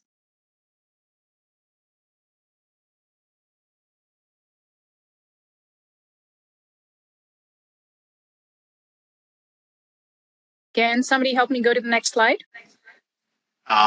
We've advanced a couple of slides. I'm not sure if it's we're at applications of hydrogen, or did you want the circle? Oh, it's not moving on my end. That's really odd. Okay, we'll We're go at to the the circle. The circle. Yep, yes. perfect. Okay, perfect. Oh, that's interesting. So I won't even be able to see what you're seeing. Yeah, I kind of like this a lot more because it's simpler. I can, you can look at the source of energy that's relevant in the production of the hydrogen, and it's a little bit easier to consume. Let's go to the next slide. All right. So I find this particular visual very interesting. Hydrogen is generally in the early stages of development and faces a lot of challenges like, production costs, lack of infrastructure, regulatory barriers, and even low consumer awareness and acceptance. However, we are already seeing a lot of hydrogen adoption in what you would consider the wave one, forklifts, refining, clean ammonia, heavy-duty trucks, off-road vehicles, and transit buses, etc. And then wave two is medium-duty trucks, small marine vessels, industrial chemicals, etc. And then there's the wave three. So I find this very interesting to observe what the progression of hydrogen and its penetration into the market might be. It really does create many opportunities in addition to the greenhouse gas emissions. It enhances our energy security and diversity, and it has a huge potential for creating new jobs in industry, and then facilitating the integration of renewable energy sources. In the next section, a couple of slides, I will discuss the current status and trends of hydrogen demand and supply globally, and then also discuss some of the drivers and barriers. Can we go to the next slide, please?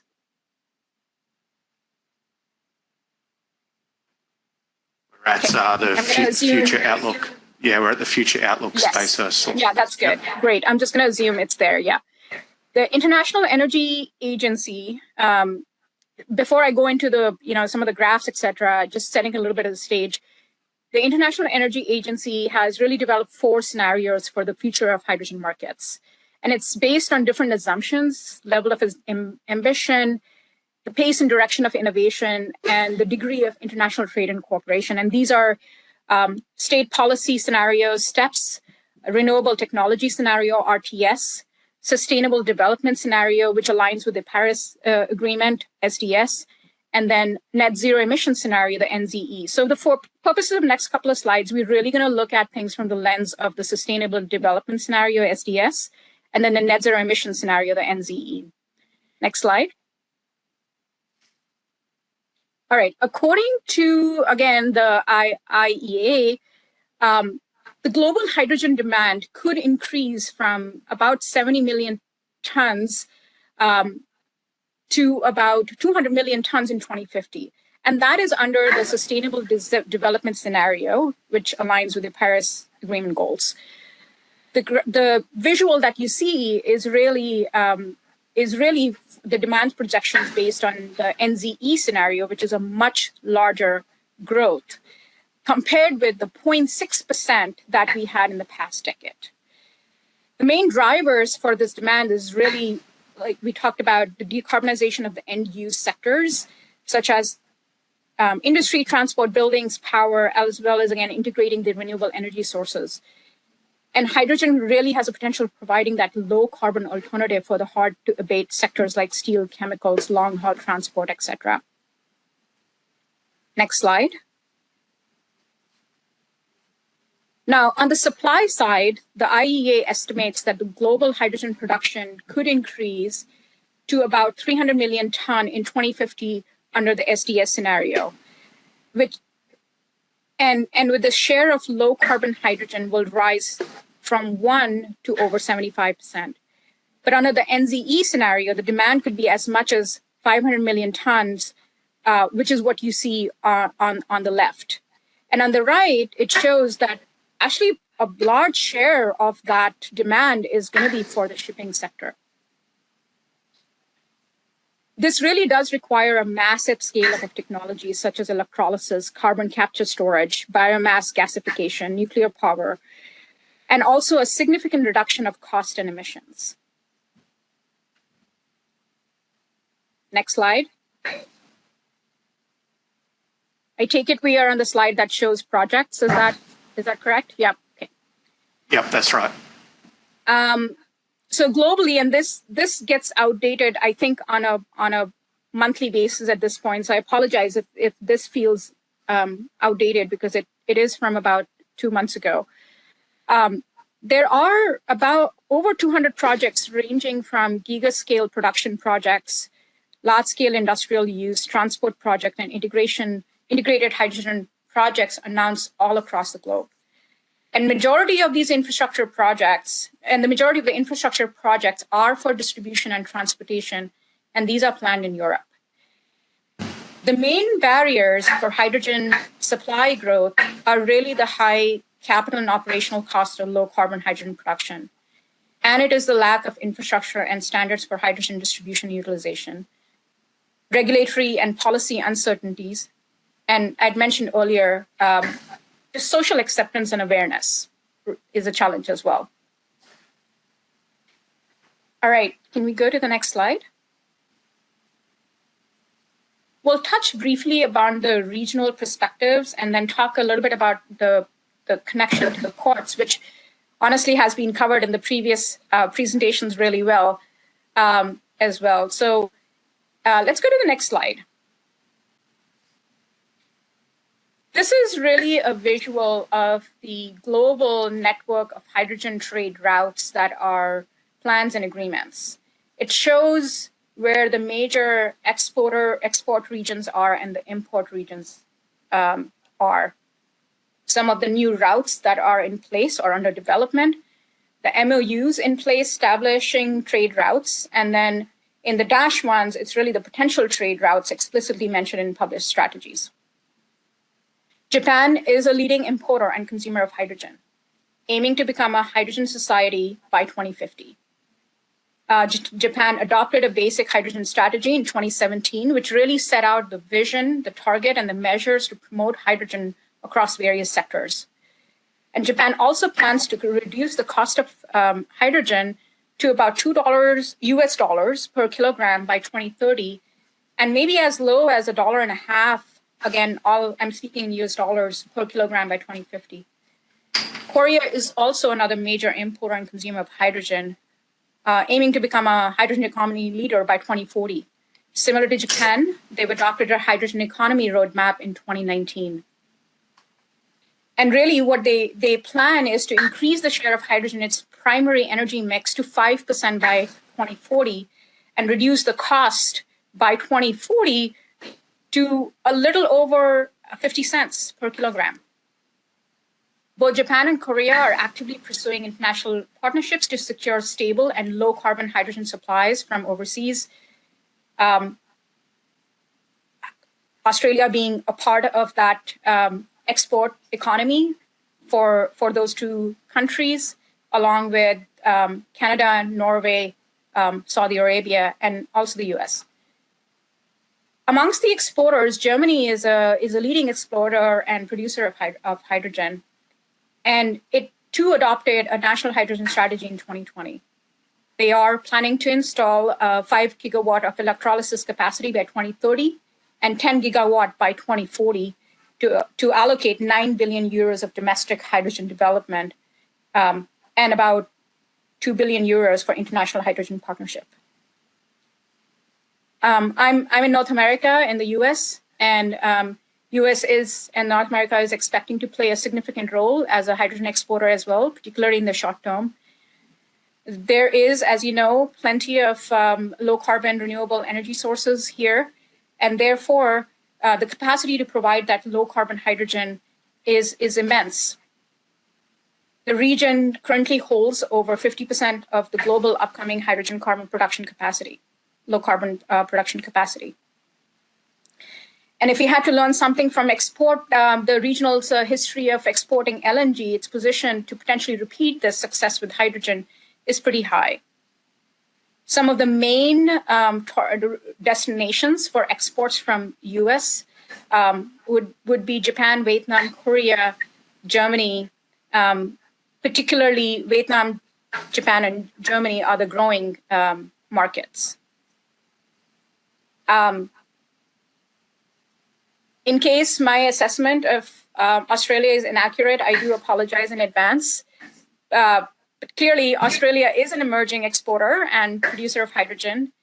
And from my research, it appears that Australia plans to produce hydrogen at or below 2 Australian dollars per kilogram by 2030 and is allocating pretty sizable investment for hydrogen projects under the technical investment roadmap.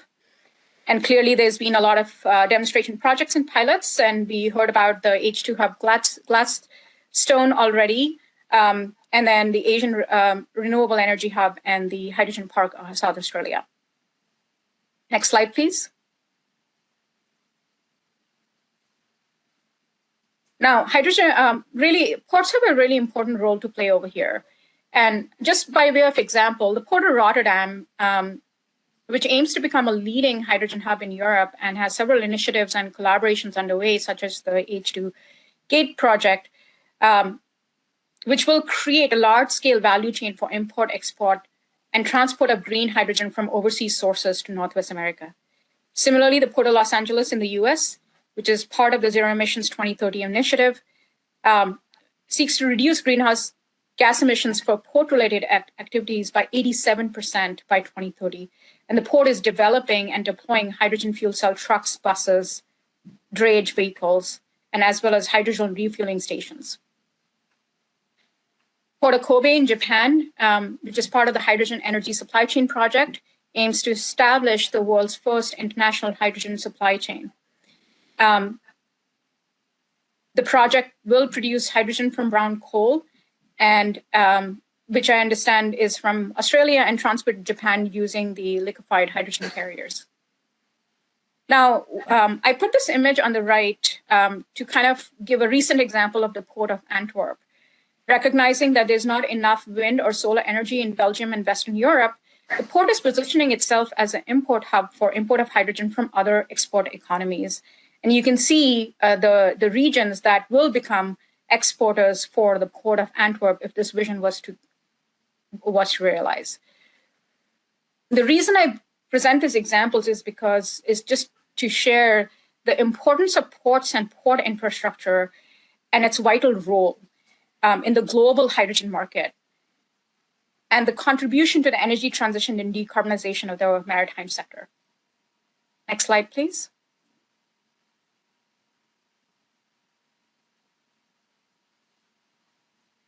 Ports have a couple of vital roles in the hydrogen economy.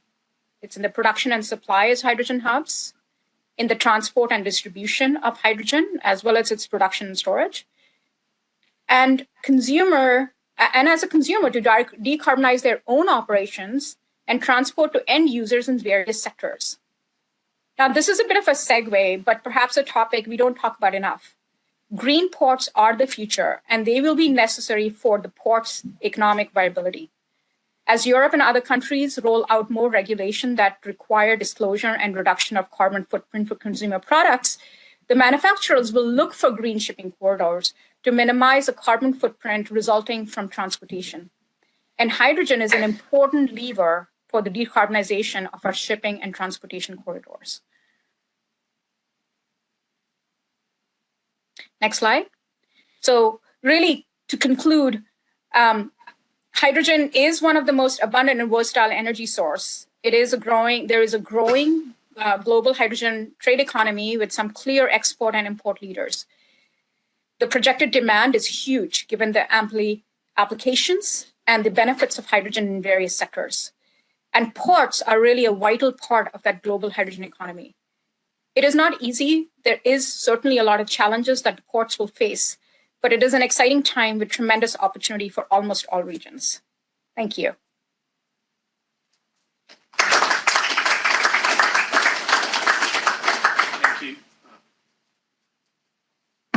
Thank you, Pooja. That was great, and appreciate you hanging in there with all the technology challenges.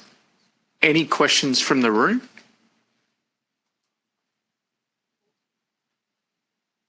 Looks like, oh, hang on, Sam. Oh, hang on, I'll just get a mic to Sam. Just hang on.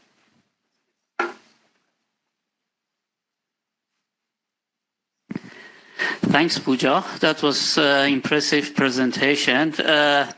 I have two questions, but before I, start with my question, I was impressed. You as a structural engineer, you just delve into the process type of engineering, and showed that the structural engineer can also deal with the process engineering. My first question is that I heard about the gray, black, and green hydrogen a lot, but you just presented a spectrum of the color of the hydrogen. So I was really confused. So in terms of the global perspective, what's the percentage of these spectrum looks like? First of all, I just want to say that, like I said, those colors make me nauseous as well. And it wouldn't be surprising if, 6 months or a year from now, we have not 12, but 16 or 20 of these colors. Clearly, the demand in the market is heavily for green hydrogen for obvious reasons, right? It is the cleanest hydrogen that can be there. It aids in the decarbonization, which is one of the key focuses for a lot of the economies at the moment.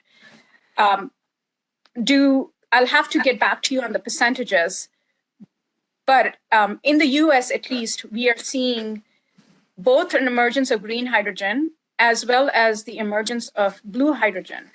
With nuclear, the progress in nuclear research and its commercialization as an energy source, we will see a growth in the pink hydrogen as well, which is hydrogen produced with nuclear energy. Now, I do want to say one thing, and this is also something we didn't talk about necessarily enough. When we talk about green hydrogen or the pink hydrogen, to me, both are, for all practical purposes, from a production point of view, it is the same. It is hydrogen that is produced by electrolysis of water. Water is a scarce commodity as well. So as much as we talk about what are the percentages of the different kinds of hydrogen or what the need might be, we also have to think about economies that are struggling with water in general, and that it is a scarce resource. So this is a debate that is necessary for us to have, is what is the balance between that scarce resource and its use in producing green or pink hydrogen versus other, maybe the blue hydrogen that requires carbon capture and sequestration. What is the balance to be had for the global demand of hydrogen? I haven't quite answered your question, but I think I've maybe given you a little bit more food for thought. Yeah. And in terms of the production costs, do you have any idea how the spectrum of production costs per each color gonna looks like? I mean, in the US right now, we are seeing hydrogen at the point of dispensing. We are seeing hydrogen as much as $30 per kilogram, which is very high number. The cost associated with SMR is definitely lower. The relative numbers, I don't have them at my fingertips at the moment. And this is only the production cost, not included the transportation or export or import costs, is it? That's at least in the US, the numbers that we are seeing of $30 per kilogram, they're at the point of delivery, but they do not involve any shipping corridors. We are talking about domestic production domestic transportation, and then cost at the point of dispensing. Does that make sense? Yeah. Thank you. Any last questions? Otherwise, thank you very much, Pooja. Really appreciate your time joining us. Appreciate it. Thank you. Alongside Patch, WSP is delighted to be a sort of co-sponsor of this afternoon's workshop. So a few words about WSP. As one of the world's leading professional service firms, WSP provides strategic advisory, engineering and design services to clients in the transportation, infrastructure, environment, building, power, energy, water, mining and resource sectors.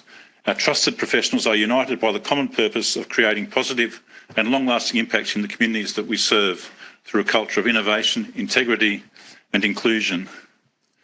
The world has changed in recent years, and success these days in the 2020s is no longer defined simply by profits nor by the size of the business. Success for today and tomorrow also rests on our ability to make a real, sustainable and positive difference to the world around us. That, in a nutshell, is what WSP is all about. We exist to future-proof our cities and environments, and we believe that for our societies to thrive, we must hold ourselves accountable for tomorrow. It all starts with us. Our role is to plan, design, manage and engineer our communities, in addition to helping the world succeed in its green transition.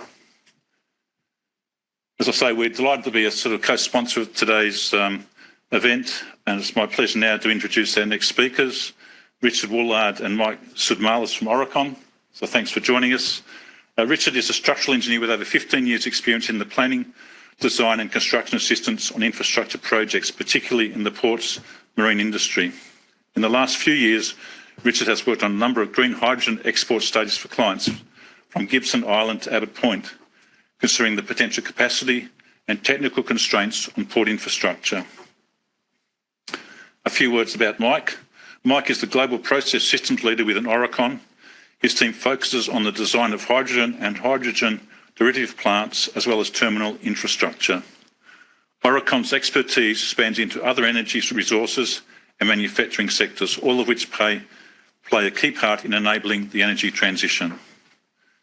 Mike is a fellow with Engineers Australia and has an illustrious 30-year career spanning design and operations for upstream, downstream and offshore oil and gas, as well as operations management roles in combined cycle power generation facilities and water treatment plants.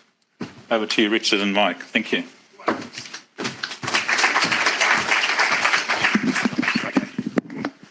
All right.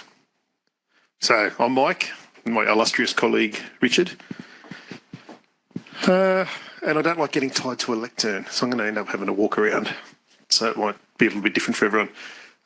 Okay, on behalf of Oricon, we'd like to acknowledge the Yagara and Turrbal people, traditional owners of our land, and also acknowledge the relationship they have with the airs, waters and natural environment. Okay, we've got a bit to get through. So here we go. Challenges and opportunities for hydrogen in the ports industry. These were put together by Richard, and he said to me, can you do a bit of a hydrogen sort of 101? And we've heard a lot about hydrogen in our meeting session. So this is going to be the Oricon view. It's almost like we're hitting the same thing from a whole bunch of different angles. But this is my truth, I suppose, which is a bit different to everybody else's. Okay. Number one, I've heard many people call it an energy source. It is not an energy source. It is an energy carrier. You need to put energy into where hydrogen is in a different form to enable to liberate it as hydrogen. It's in water, it's in the stars, it's in the trees. There was gold hydrogen on there, and that is, you see that massive rainbow of colours. The sooner we get rid of colours, the better.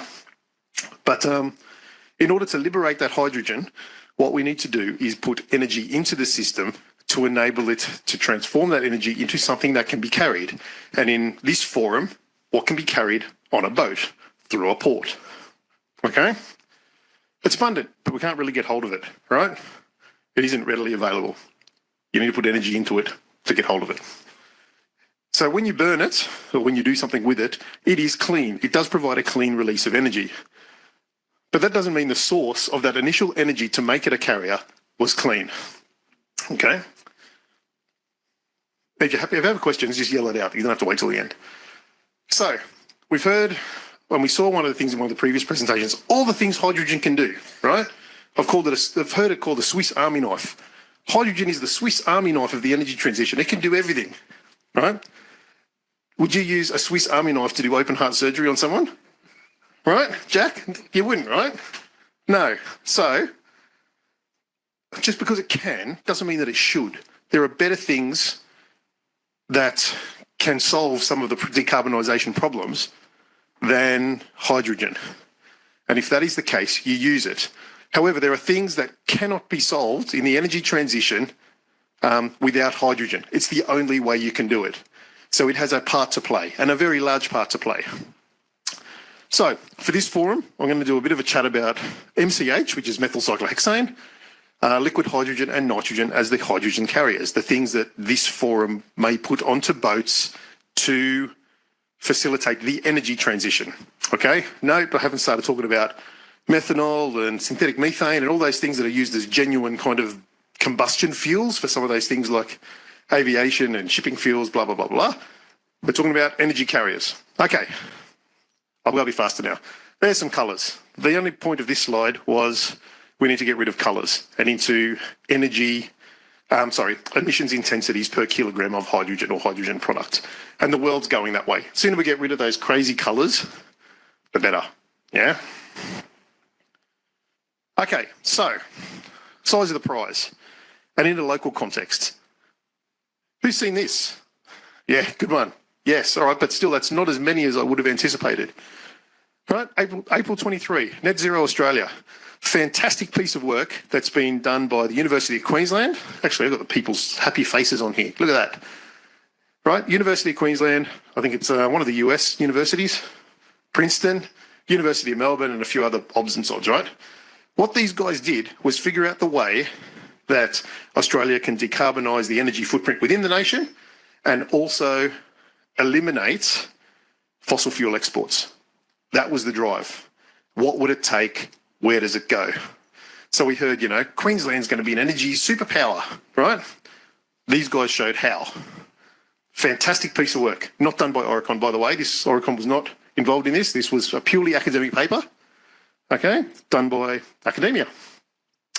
All right, so here we are. This is Australia. Surprise, surprise. Now, all these little bits and pieces down the coast, let's see. Oh, giving away the kicker. All right. This doesn't really work. All these little dots through here, right, and all these lines, these are basically showing the electricity network, okay? It's about 40 gigawatts, probably a bit more. You run it a little bit less, but basically the current network is around 40 gigawatts, okay? Got power lines covering renewable energy, there's some pipelines for water, etc., etc. Yeah, you all with me so far? Yep, good. People nodding their heads. Okay, so if we are going to become this energy superpower that we aspire to be, that 40 gigawatts needs to go to 1,200 to 1,500 gigawatts. And that will decarbonise all of our fossil exports as well as all power and energy used within the country. 40 to 1,500. Let's sink in for a second. It's a lot, yeah?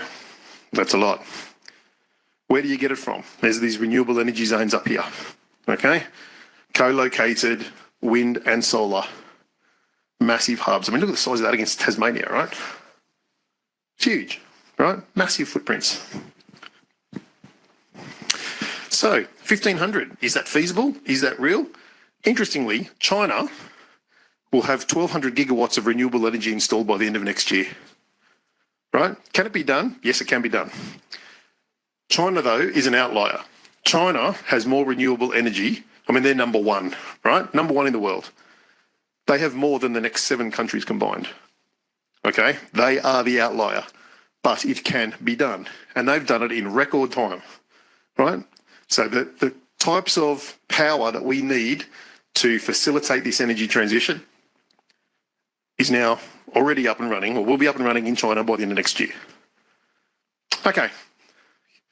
In terms of ports, which is where maybe many of your eyes have gone to, they have shown where some of these ports will be to facilitate energy exports. Yeah? Great piece of work. If you haven't read it, there's a great summary slide presentation. You don't have to read the full report. There's about 30 slides where they summarise the work. Highly recommend, worthwhile reading.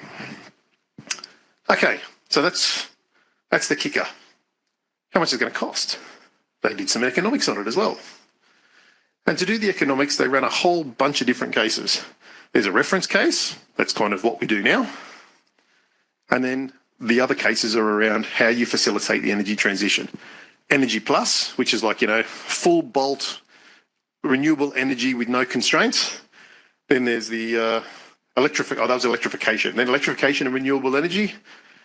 Then you can see here there's a constrained renewable energy case, which is where the yellow comes down. Okay. But all of these cases are, and ONS means onshoring, the great onshoring of like steel and all these things that are currently produced overseas coming back onshore to take advantage of our renewable energy. $7 to $9 trillion by 2060. 7 to 9 trillion. Lots of money. Where's that coming from? Coming predominantly from overseas, because that's where most of the energy goes. Out of that 1,500, we're going to need 40 of it domestically. Most of that is other countries trying to decarbonise their own economies. Top 10 GDPs with very low amounts of renewable energy in their existing country. What do you think, Scott? No following? Okay, that's good. All right, then the next bit of reality, right? All those little areas, they're in very remote areas, right? All these places. So what the team did was they put a construction premium in remote areas. 30% for Western Australia and Northern Territory, and a 15% tariff in Queensland. And what the model did, it shifted the renewable energy zones all into Queensland. All the southern states were kept the same. Right, so all of that renewable energy then came into Queensland. You can see the model also started to fire up offshore wind down where that project didn't get environmental sanction, I think it was, or one of the ports didn't get environmental sanction. But the model basically drove offshore wind as well as part of that energy solution. But Queensland, everyone's saying Queensland has a part to play. We want to be a superpower. There it is, right? Proven by the maths through academia. And this is now starting to influence government policy, both international and overseas. All right. So what are you going to transport it as? So here are the three things that we might transport it as. Methyl cyclohexane, liquid hydrogen, and ammonia. I'm a process engineer at heart. This is what the molecules look like. Now, without going into too much detail, just ignore the methyl. Ignore the methyl off to the top. So ignore that and ignore that. You'll see there's a lot more hydrogen on this one than this one. Yeah, one extra hydrogen per carbon atom. So for every molecule of toluene that you have, this is the toluene molecule here, this one, you can basically put 3 molecules of hydrogen on there. And that's how it works. You basically ship toluene in, you then shove it full of hydrogen, you ship the methyl cyclohexane out to your end user, and they take the hydrogen off it.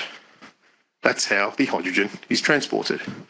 For a port, you have operations of taking toluene off the boat and then putting the methyl cyclohexane on the boat. Okay, so you're basically doing 2 operations. Sounds feasible, sounds good.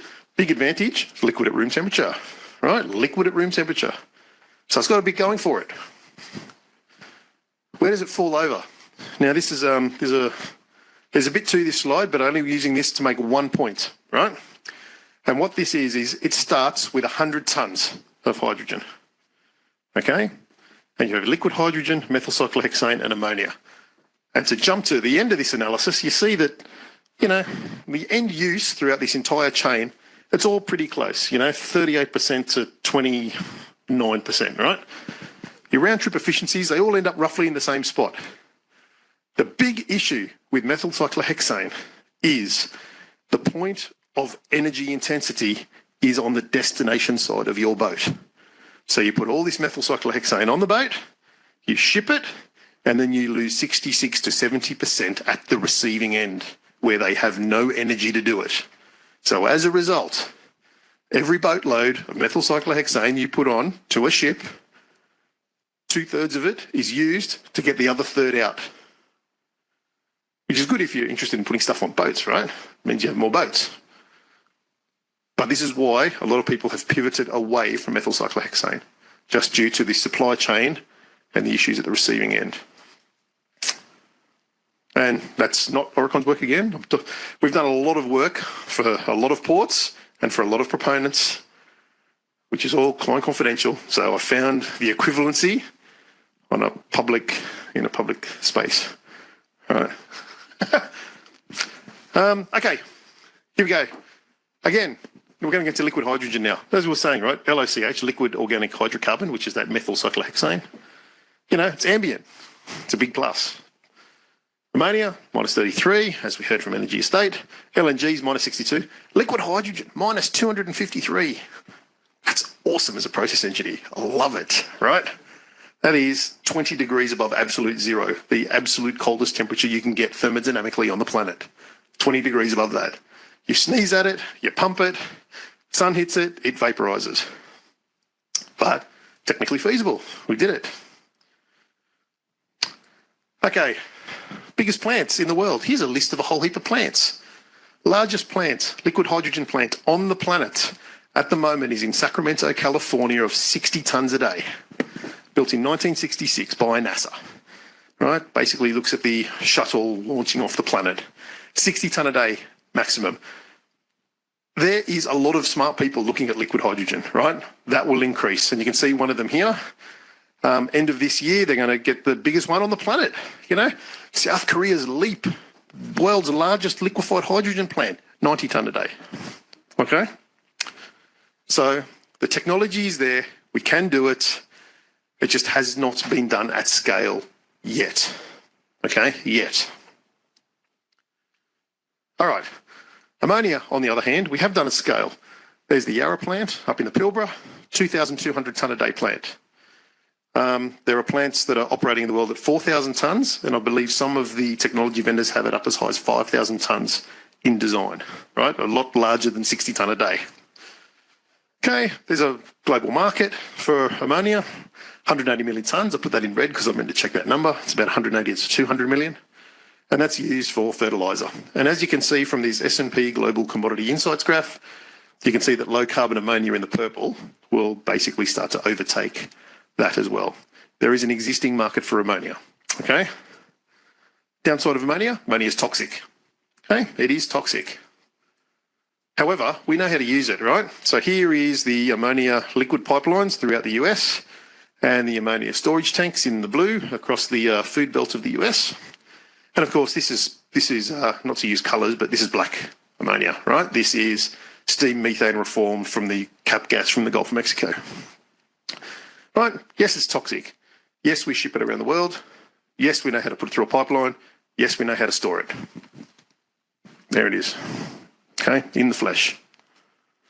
Okay, so in summary, before I hand over to our highly eminent Richard Woolard to talk about ports, ammonia at the moment is currently preferred due to better energy efficiency on the user side of the liquid organic hydrocarbons from that methyl cyclohexane piece, mature technology at scale as opposed to liquid hydrogen, and there is an existing market for the proponents. So when they're trying to land the ramp gas or the ramp ammonia, there's an existing market in the fertiliser industry that needs to decarbonise anyway. It needs to decarbonise from steam methane reformed without carbon capture through to green. There weren't any questions. I'll hold maybe questions at the end, unless there's a burning platform that someone wants to raise. No? Anyone? Oh, that's disappointing. Normally I get bombarded with questions, but not today by our ports and marines folk. Thank you, Richard. Bit of time left to talk about ports then. Thanks, Mike. That was really, really good. Even though I've seen some of that before, it was still always good to hear it again.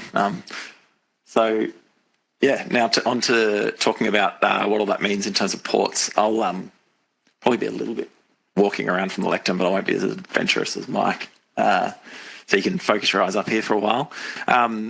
So just initially, I thought I'd start the majority of this talk is going to be about how we can share existing infrastructure and how we can use the existing infrastructure we've got. That's a lot of what I wanted to talk about and what we wanted to talk about. But just to start with, there are obviously a number of ways you can build a greenfields ammonia export terminal. There's your traditional fixed structure, which I haven't got a picture of because people know what that looks like, I think. But yeah, on the slide here, we've also kind of helped people look at the alternatives and what the other lower cost options might be if you're not able to use an existing port. And there's a number of reasons you might not be able to. You'll see Energy Estates' preferred iKey option down there in the bottom right corner. That's the floating platform. That means you don't have to build much fixed structure at all. You've got some multi-buoy moorings for the boats, some multi-buoy moorings for the floating platform as well. They all sit there. You need a couple extra tugs potentially to move your floating platform around. Has some advantages around big sea states. They both just kind of ride the waves together, which is nice. You've also got single point moorings. I'm guessing a lot of the people in the room know what these things are, so I'm going to keep skipping through them, but you've got floating options and fixed options there. Some of the limits on the floating options for ammonia come up in our water depths around the coast, so probably in Queensland in particular, looking at the fixed option more likely. There are FPSOs even in design and in consideration for ammonia that might be a thing in the future, and you can do the kind of intermediate of an island berth. All those things are great. There are low-cost greenfield options. But like I say, we've been looking a lot at trying to avoid greenfield structures because obviously it's lower capex if we can use something that's already there. It's also better on the sustainability front. We're all about trying to reduce the impact on the environment of ourselves, I guess, of our whole system with hydrogen export. So that makes sense to us. And the existing ports, we think you can kind of categorise broadly into three things. If you currently handle ammonia, the change is pretty easy. My colour's got a bit messed up. That was meant to be green. And then there's, if you handle bulk liquids, again, a pretty easy transition. You've got all the liquids infrastructure. Probably you've got some decent understanding of the risks because bulk liquids all have some kind of risk. So you've got some separation from other industries. And then you've got the currently handled bulk solids, which probably the more tricky of the three and probably what we have a fair bit of in Queensland, incidentally, and we've done a little bit of work in that space. So then there's the challenges, and that's what I'm kind of going to talk about really, because that's the fun stuff as an engineer, I guess. And technically there's, what's the ship size? That's one of the challenges with this new industry is it's not like, we know that coal comes on Panamax or Cape-sized ships and Newcastle Max sometimes and iron ore and so on. This is like current market for ammonia shipping is still pretty small. The market that could happen if this thing goes off is going to be a completely different kettle of fish and a completely different economic for the size of ship that makes sense. And then can we make the infrastructure work? Is the mooring arrangement suitable operationally? And then safety is obviously a big one for putting toxic gas in an area where we've got people working on an existing coal terminal or whatever it is. So shipping. And this is just a bit of context on the shipping size. So LNG currently works with very big ships, up to 200,000 metres cube, maybe a couple of even bigger ships, but out of Gladstone, maybe 120, 180,000 metres cubed. You need about 250 shipments to get 800 petajoules. I'm not sure why we picked 800 petajoules, I can't remember, but just for some context of how many ships you might move with different product types. LNG's current industry, 250 shipments a year. If you use liquid hydrogen with those miniature Suiso Frontier pilot scale boats, you've got a lot. If you get up to the concept design currently, which is about 150,000 metres cubed, you get maybe needing 1,000. So we're talking about 4 times the ship movements of LNG, right?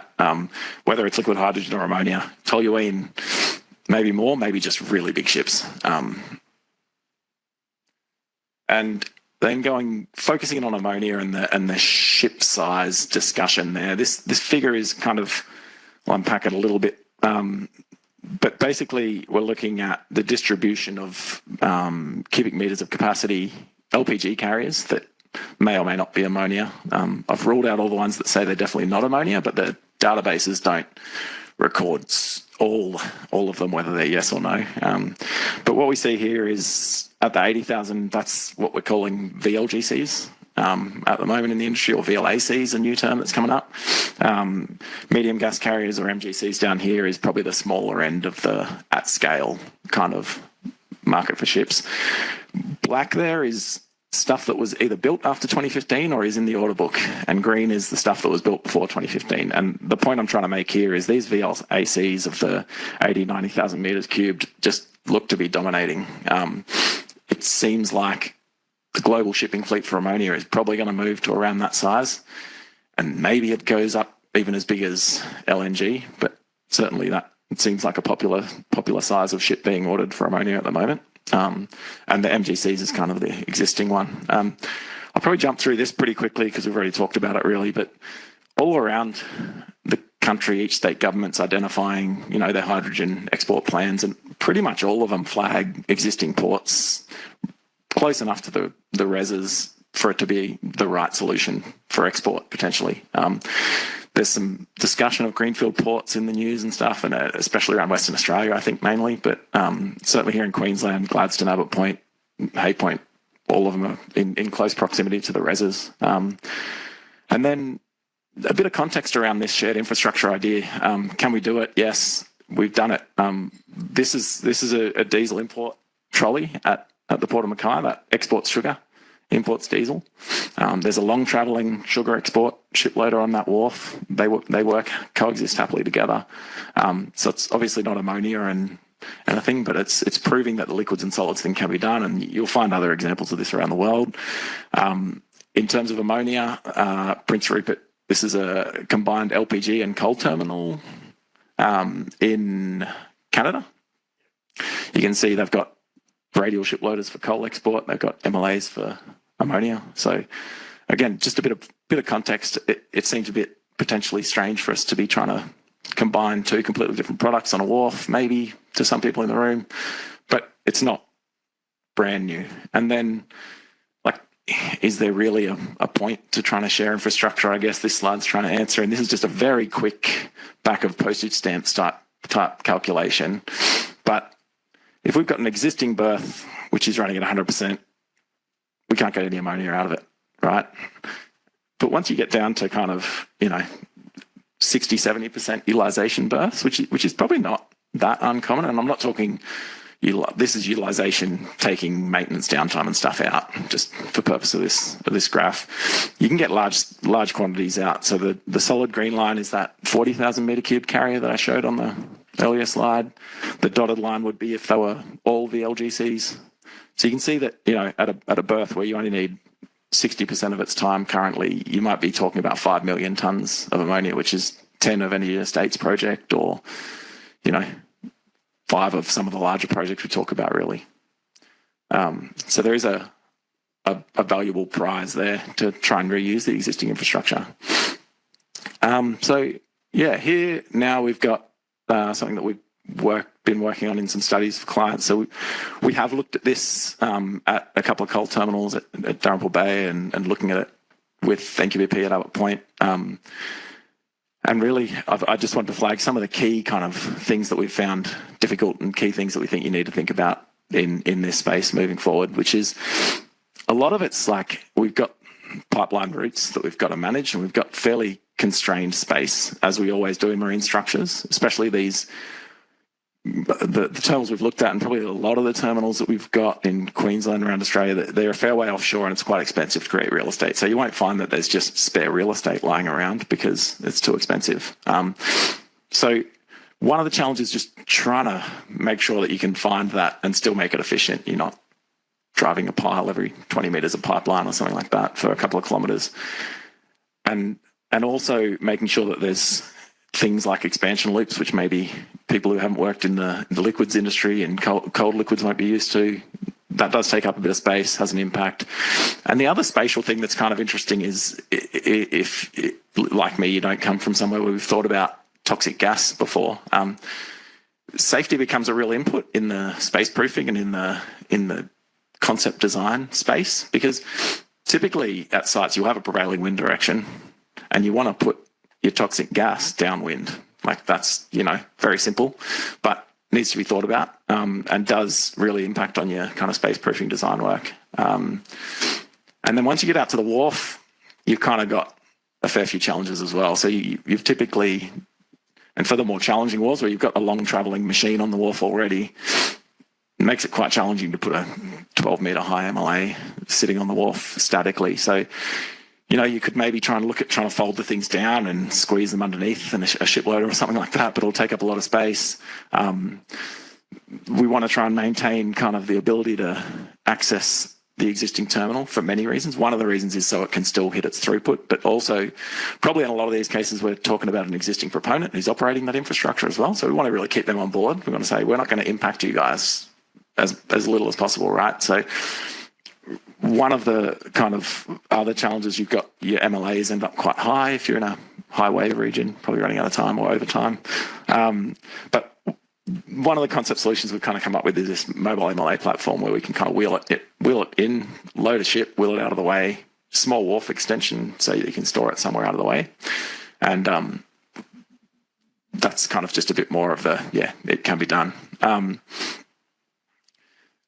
I'll start to be pretty quick here because I think that's the main stuff I wanted to cover, and I'm running out of time. I'm judging by the stand up over here. So when we're putting liquid ships on a non-liquids berth, the mooring arrangements are different. The exposure to conditions might be different to what the liquids industry are used to.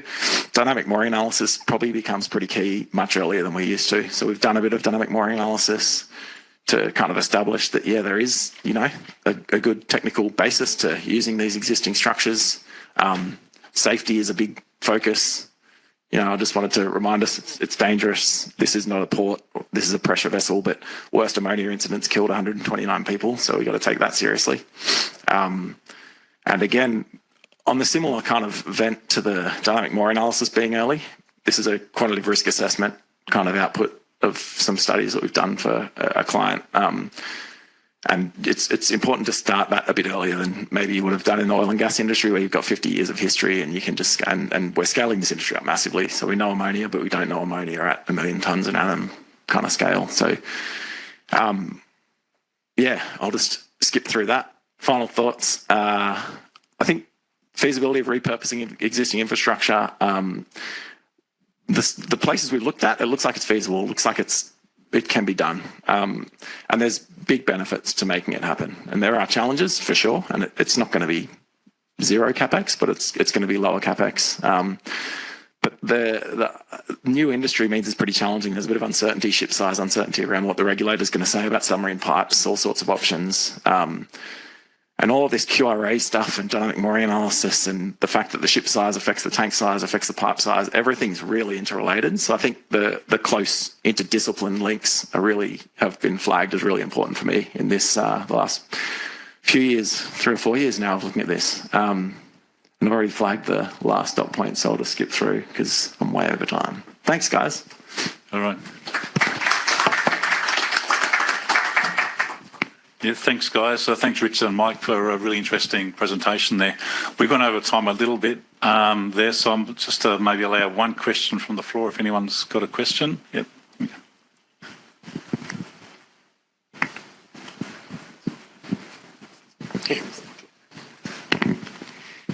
Hi, Kush. First engineer from Hatch. Mike did tell me that I had to ask him a question, so I'm going to ask him a question.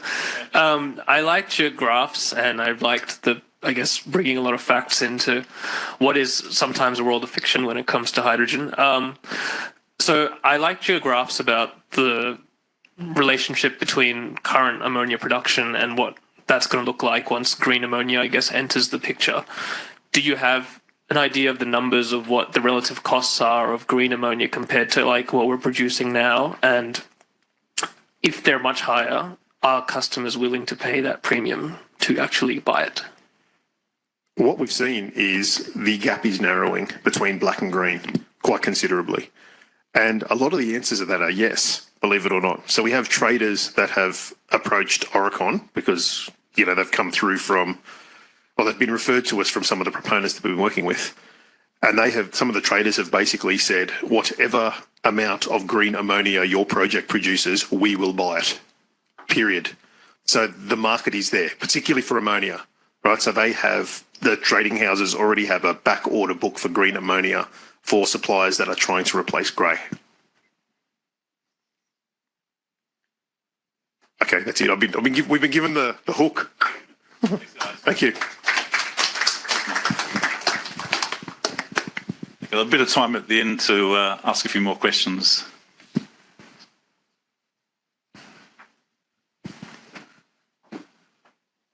Right, our next presenter is Jeff Gomes from Hatch.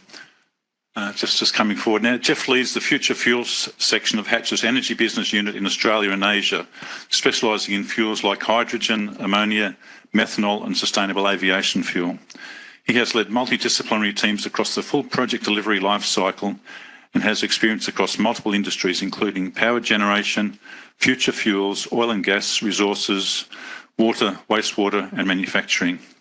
With both the commercial and technical focus, Jeff has the ability to formulate and deliver innovative solutions to first-of-a-kind energy projects. He's passionate about leading the energy transition to a zero-carbon future. Jeff will be talking to future fuels, challenges and opportunities for ports. Thank you, Jeff. I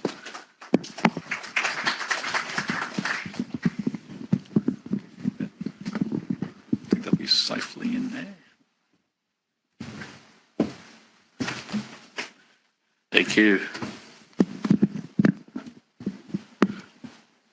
Okay, good afternoon. Jeff Gomez, and thank you so much for this opportunity to present this afternoon. I'm a mechanical engineer by trade, so close enough to process that I'll go into some of the detail, but not all the detail. The topic I've picked is slightly broad, and that's it's on purpose because at this late in the afternoon, there are a couple of challenges when presenting.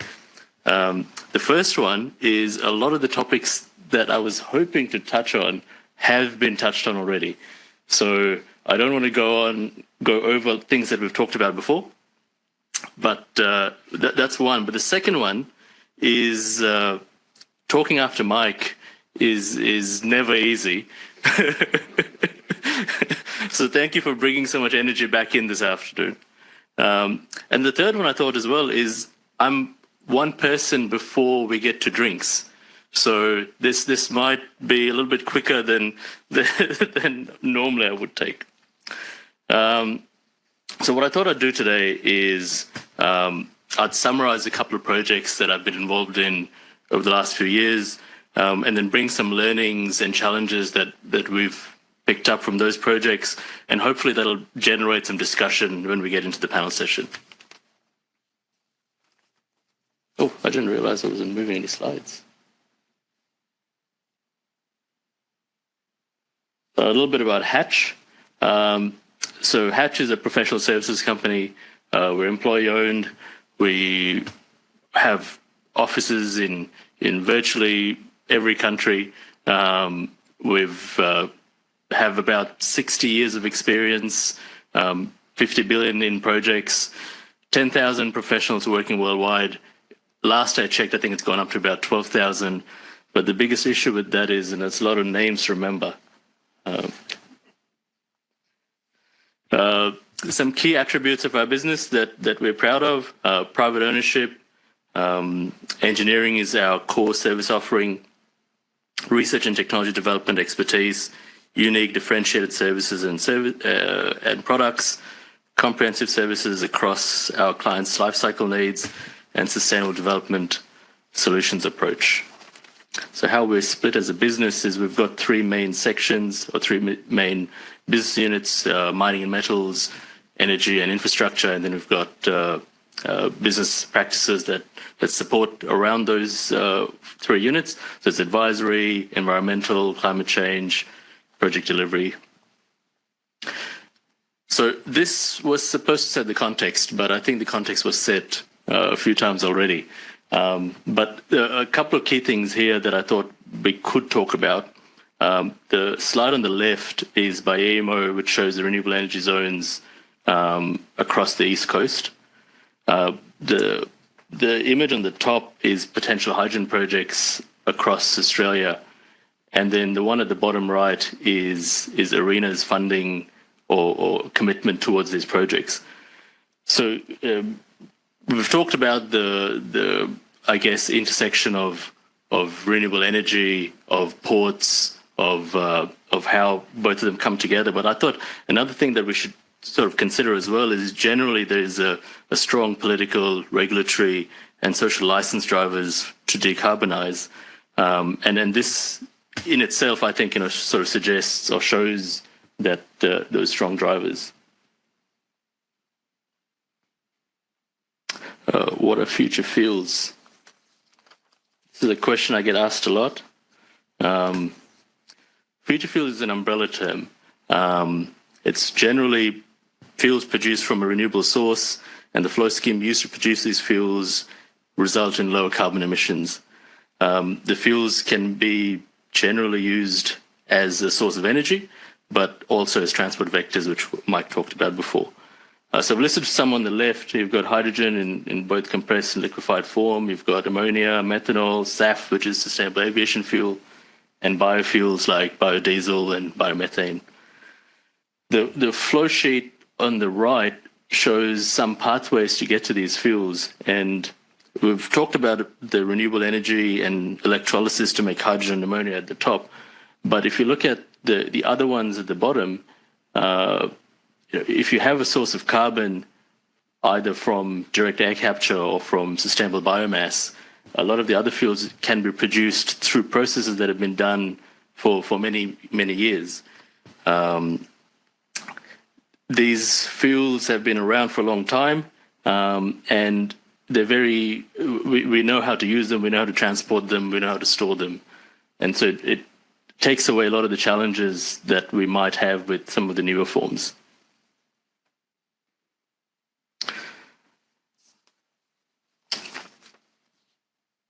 Now, what I'll do is, and we talked about a lot of projects in Queensland, but I will fly you all to South Africa.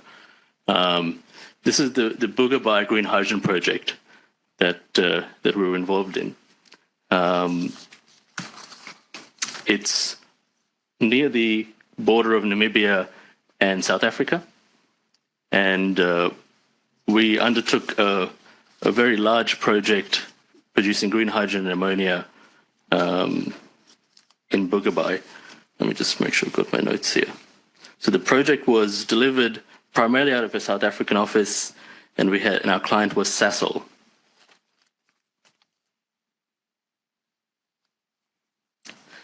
It was a large project, 5 gigawatts of electrolysis over 4 phases, 1.7 gigawatts of wind, 1.7 gigawatts of solar, about 10,000 tons per day of ammonia in phase 1, with the primary purpose to export to Europe and Japan. And some of the biggest challenges we faced in this project were the LCOA, LCOH, the cost really, understanding the certification requirements for the different users. So there was a temporal correlation issue where the power generated had to go into the grid, but then you'd have to use it almost immediately or within a few hours to produce the ammonia. And so those complex challenges when you are behind the meter versus in front of the meter. We had challenges with the grid connection. We had challenges with the location being so far away from normal or more well-developed South Africa that labour and port facilities. But the biggest issue for this project going on hold at the moment has been the fact that the port selection wasn't done correctly. I think everyone thought it'd be easy to upgrade the ports, but it wasn't. And that's not my area; that's you guys. But let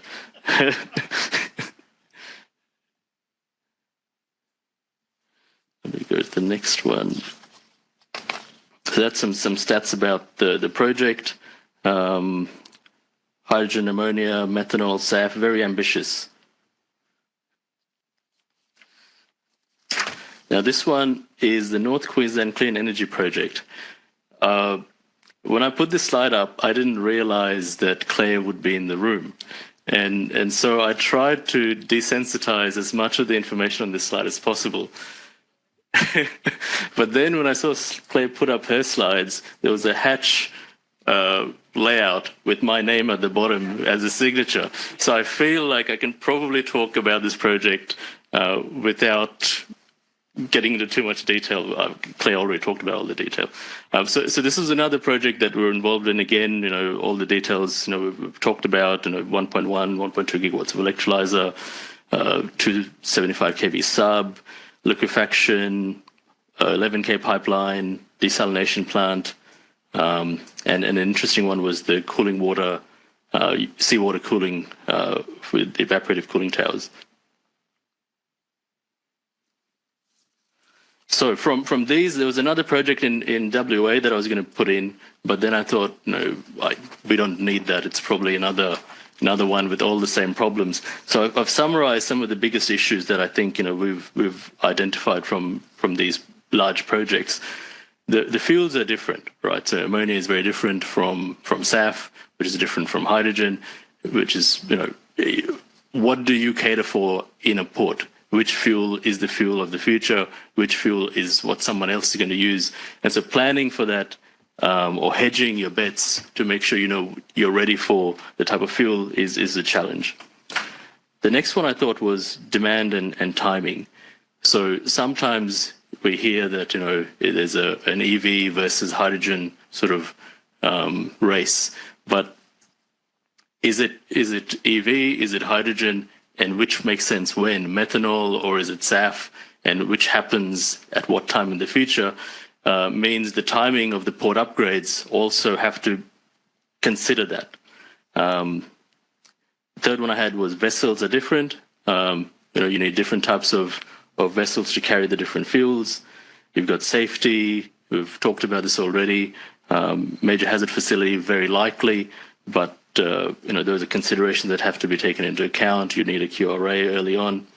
And then the last one, which I don't know if we address this enough, but the workforce skill set, where all this is generally a new industry. We've done a lot of work in this space previously, but not in a port setting. And so making sure you've got the right people who understand the risks, who understand the challenges, and bringing the right skill set to the areas where you need them now is a challenge. And then the next slide is opportunities. An enabler for decarbonisation and energy transition. So this is quite clear. This is why we're all here. This is the whole point of this exercise. But it's not just the fuels, it's not just hydrogen, but it's also, we talked about wind turbines helping or the pathway to get offshore wind involved in this transition. Common use infrastructure. This is a big one. Again, we've talked about this a lot, but how do we size infrastructure for the future, which is going to be common, and who pays for it? So if you've got a hydrogen pipeline between the production source and the storage of ammonia, is it enough for that project, or is it enough for 4 projects in the future in that precinct? And the challenges with sizing, bring forward the capital investment to make it happen, the sizing of the desalination plant, the sizing of your storage, your substations, your roads. So common user infrastructure, I think, is very useful. I think I heard a comment before, 40% reduction in capex, but that still means you've got 60% that someone has to fund, and it won't be one project that will fund it. So that's, I think, an important consideration.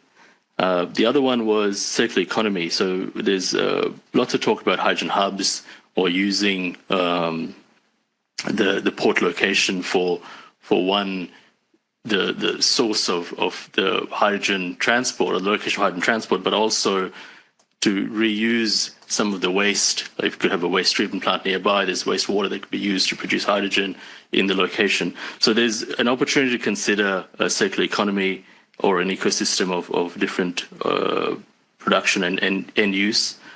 Dual fuels, ships using 2 types of fuel, diesel and methanol, potentially. And then skills, I put skills here as well. Skills is both a challenge and an opportunity, where we've got an opportunity now to retrain and build a whole new workforce that is needed for this energy transition. So those were all my slides. I know I went through them a little bit quickly because we have covered a lot of them, but I'm happy to take some questions. And yeah, thank you for the opportunity.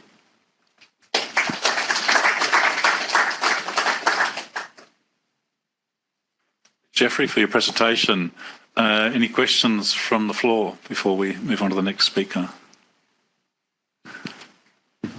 Sam? I think Sam might have one. All right.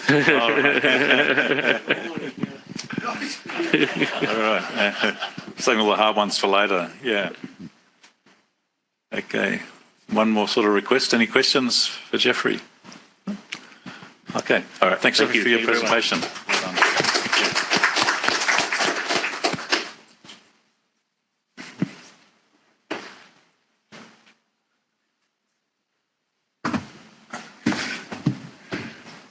Okay, you got us almost back on the time there, Jeffrey, so well done. Good one. The day's gone really quick for me. I don't know about the rest of you folk. This afternoon's just sort of sped by. Just introducing our last speaker for the afternoon, so make sure you listen intently. Save the best for last. Dr. Prakash Aral is from WSP. Prakash is a senior mechanical engineer with a PhD in chemical engineering, specialising in hydrogen production and techno-economic analysis, with over 15 years of professional experience in the renewable energy sector, including process design, modelling and optimisation and techno-economic analyses. He has led diverse projects integrating renewable resources into energy production, decarbonisation with the options including hydrogen, ammonia and PTX technologies for greenfield and brownfield projects. His track record includes managing several renewables energy and gas projects, including leading a number of studies with concept design, optioneering, feasibility study, pre-feed, feed, techno-economic assessment and due diligence. With a solid background in the research, innovation and extensive industry experience, Prakash establishes a unique blend of technical proficiency and practical insight to drive innovation and sustainability in the hydrogen sector and its derivatives. That's a great introduction, Prakash. Prakash is going to talk about storage and transportation facilities for hydrogen and renewable fuels. Thank you.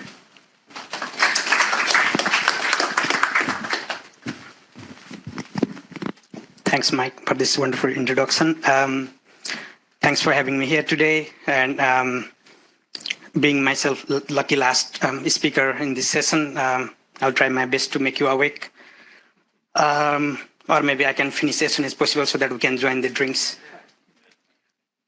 Yeah, I think we have dealt with lots of issues or maybe the technical things of project scenarios or global perspective, Australian perspective, in the perspective of port and so on regarding hydrogen during whole sessions today. But like I'm particularly focusing on storage and transportation because I think that will be sandwich between supply side and demand side of the two ends of this entire value chain. These are the agenda that I'll be capturing today. If you see carefully, regardless of the resources that we already talked a little bit earlier, the storage and transportation system design or risk or opportunities that is sandwiched between supply and demand. So what would be the, for example, what would be the pressure, like intake pressure of your system design, or what pressure you are delivering to the downstream for the particular applications? Is this for transporting liquid hydrogen from one location to other location, or is this for a refueling station, like to refuel your car and vehicles? So these are the few of the consideration that we need to take while designing this middle sandwich section. So as such, I think the interaction or linkage between the stages, such as production resources to utilization, this could be one of the most challenging interlinkages I have seen towards the entire value chain compared to other comparable energy ecosystems. Yep. So why hydrogen compression or transportation is challenging compared to other quite popular and usual source of fuels? This is, if you compare gravimetric density in the x-axis in that right-hand side graph with the volumetric density, although people like this may be sometimes misleading, that we may hear quite a lot about hydrogen has highest energy density, like 120 megajoule per kg sort of things. If you compare that with volumetric density, probably this is at the lower in this graph. That means, in nutshell, we may require like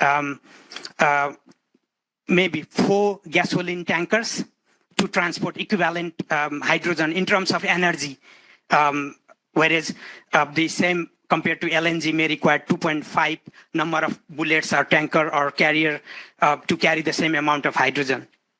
So this is because of the lightest molecule we discussed earlier today. So despite this fact, like there are lots of compression options. So why we need hydrogen compression is like, even if regardless of the type of the transportation or end use, like from the generation side, if it is pipeline transport or maybe converting from one form to the another, or transporting via road or rail means in a pressurized container or vessel, the compression stage will be involved in the middle. So, and compressing hydrogen is not that much easy. So although there are lots of options available, but if you see at the bottom, like the key takeaway from this is that like the reciprocating compressors that are quite common in use to compress hydrogen, but the challenge is the cooling water or the removal of the heat. What does that mean? Is that is energy intensive again. More heat dissipation from the system is like more energy intensive. Compare that to centrifugal compressor, maybe relatively energy efficient, but you may require the pressure ratio, if you see there, is 1:1.1. It's really less, isn't it? Like you may need up to 8 or 10 stages of the compression, even if to double or triple the pressure from intake to the delivery side. So these are some of the challenges maybe. Also, the selection of compressor or compression system may depend on the type of applications. If it is for refueling stations, maybe it can go as high as 700 or 900 to refuel your car or heavy vehicles. Or compared to that, if it is for liquefaction plant before loading into the port, near the port facilities, maybe up to 1 to up to 40 bar pressure should be enough. So then in that case, we may not need necessarily involve the reciprocating compressor, such as a diaphragm, that kind of. So other factors may be like how much is the flow.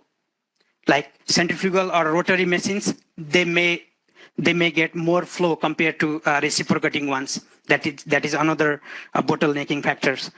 While talking to small scale plant, that may be good. But like if it is really large scale plant, then either you need to involve multiple reciprocating machines to compress to get your delivery pressure. Then other is maintenance. Also purity of the hydrogen. We cannot involve lubricating compressors to get very high purity because that lubricating oil may contaminate the hydrogen itself. That's why we may need non-lubricating version of the compressor. Again, that will add the cost on your list, isn't it? So it depends on the really several factors, but choices depending on the individual application, the investment willingness, and so many things. So let's start from the gaseous hydrogen storage.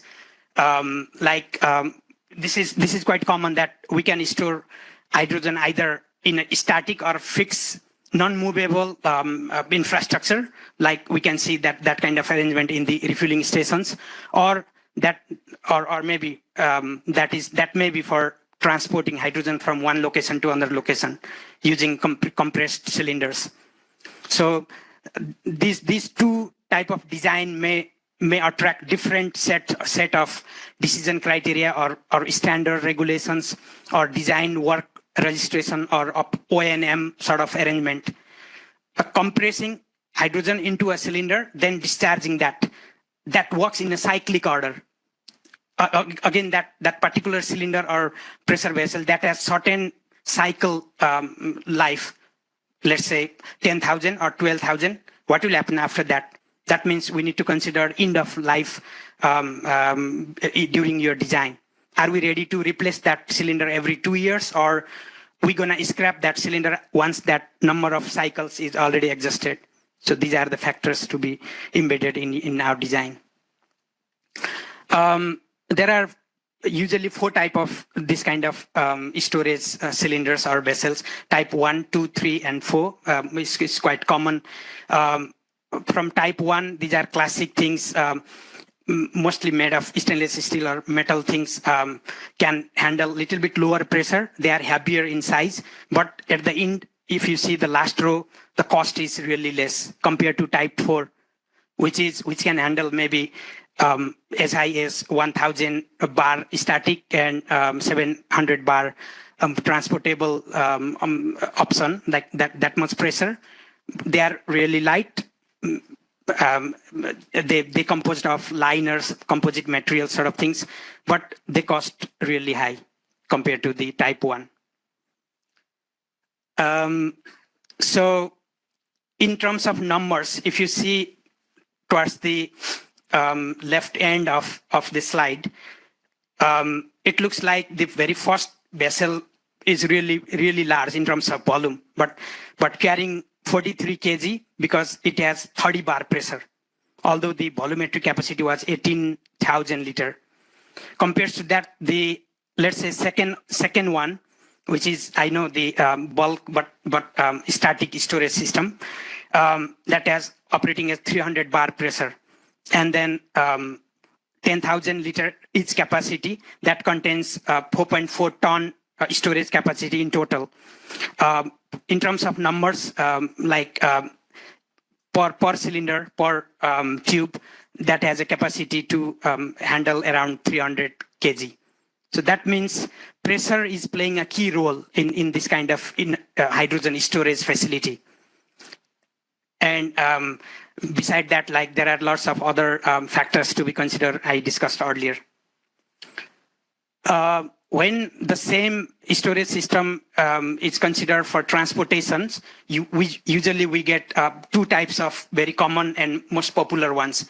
Either tube trailers, that is like more than 2 number of tubes. Similar tubes has been cascaded or mounted in a common platform, supported by several regulation and safety system, loading, unloading equipment, and also the like, it also depends on the type 1 or type 4 cylinder that will decide the total carrying capacity, as discussed earlier. There is a term called payload. For type 1, that may go up to, let's say, 160 kilogram per, then that compares with type 4, that can go as high as 1.5 ton, but the pressure is up to 700 bar. That compares to tanker, that is kind of cascaded vertical cylinders mounted, either vertically mounted or horizontally mounted, but the number of cylinders, we call it multi-element gas containers. So that single container contains up to 400 number of cylinders, but that is another version of the like in-road hydrogen, compressed hydrogen transport option. Whereas in the tube trailers, we can get usually 8 up to 10 number of really long tubes in a single trailer. Another mode of the hydrogen transport, maybe we saw this morning several projects, like the port location is nearby coastal line, and then your production facility may be located somewhere else.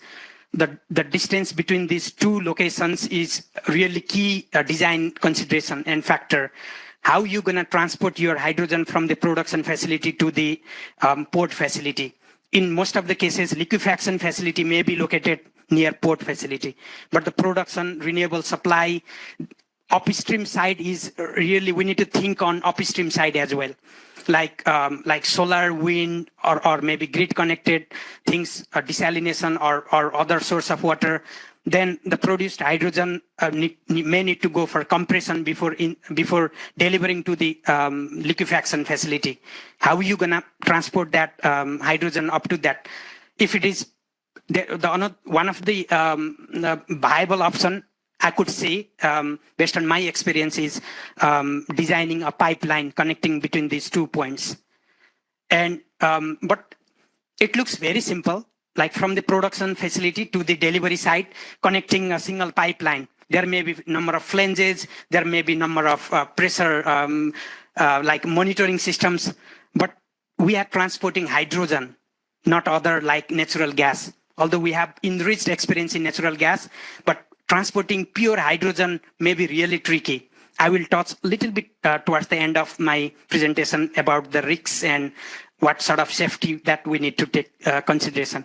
Even in this slide, you can see the long list of consideration that we need to factor in during your pipeline design.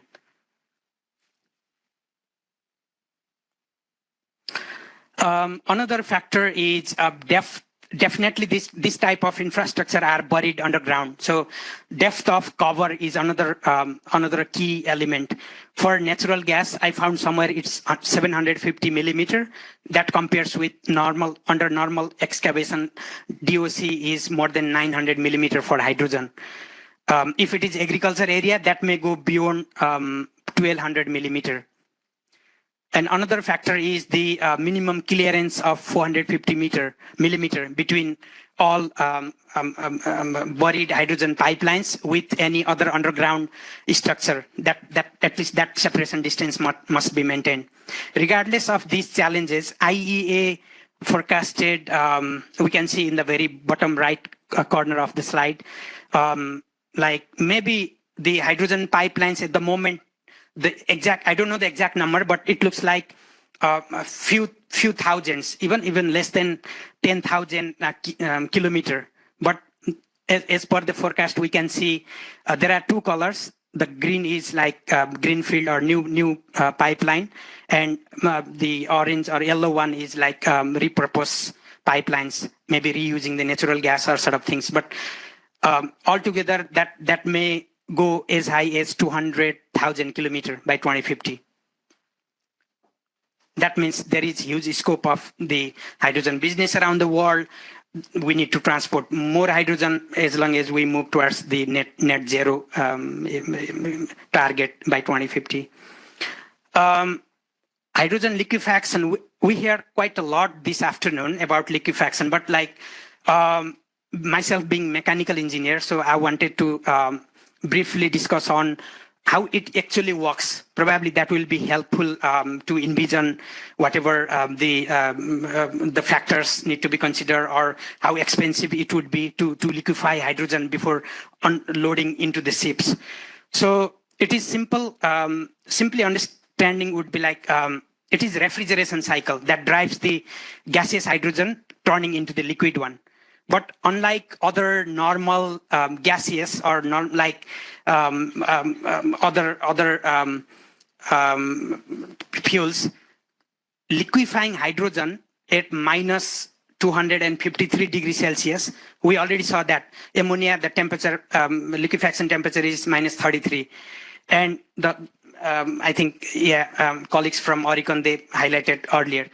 So that works in several stages.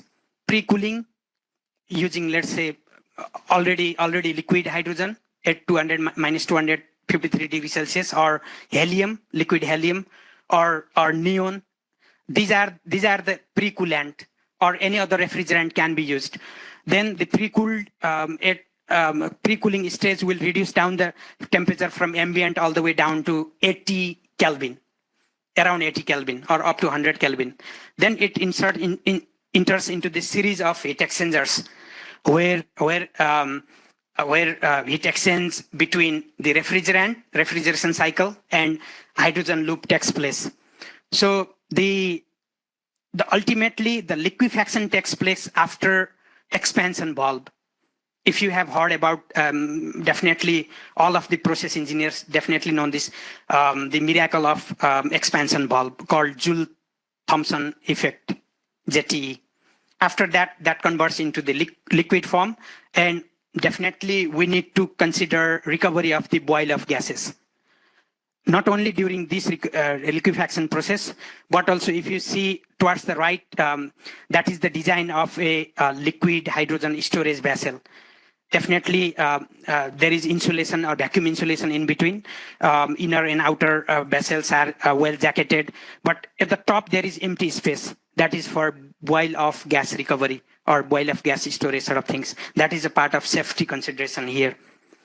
If you see in the what would be the cost or what would be the energy consumption during this liquefaction process, probably no one has very accurate and very firm answer on this, because every projects are unique and every design of this liquefaction process may differ from one to another. But the plausible target could be specific energy consumption somewhere between 6 to 8 kilowatt hour per kg liquid hydrogen, and specific, and then levelized cost somewhere between $1 to $2 US dollar per kg. Again, that cost may differ from location to location and project to project. Then probably once we liquefy the hydrogen, then this kind of facility, that very right top is taken from NASA, very well popular. I think probably all of us have seen before. This kind of liquid hydrogen storage facility somewhere near the port we need to build. And like maintaining minus 253 degrees Celsius, pressure up to 11 bar is critical. Because I will explain what will happen if we store that hydrogen, liquid hydrogen at atmospheric pressure little later. Then that vessel inner is wrapped in multi-layer insulation supported with an outer jacket with vacuum established. And the authentic stainless steel is mostly used in this kind of application.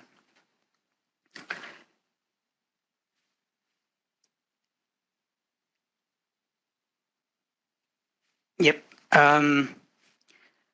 I think I found that the global capacity in 2020, the liquid hydrogen was like 350 TPD.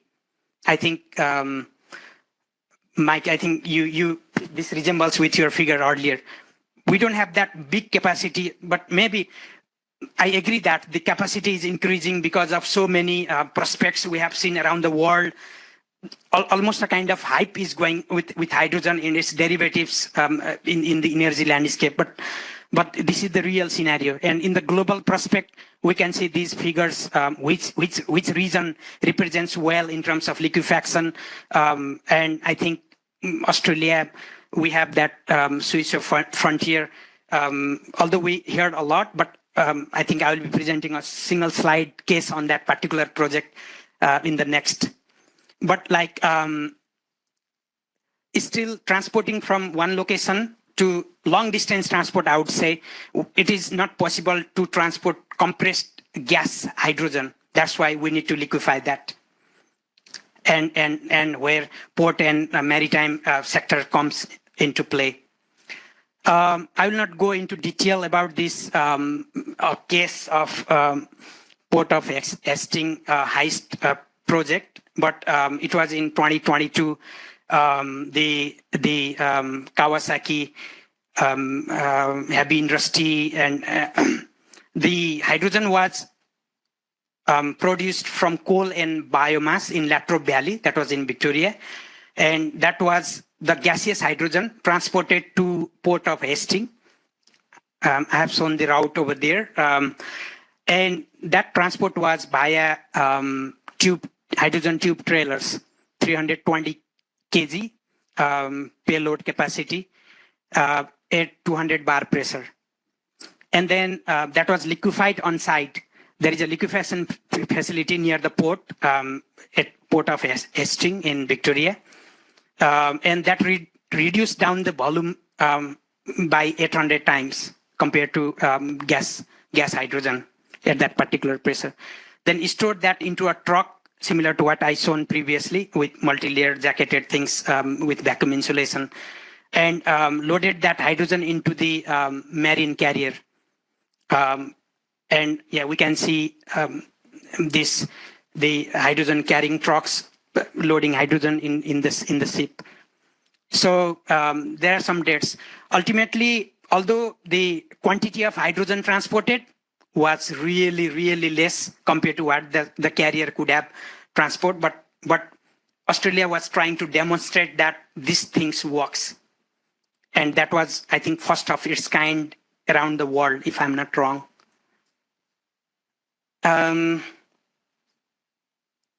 Oops.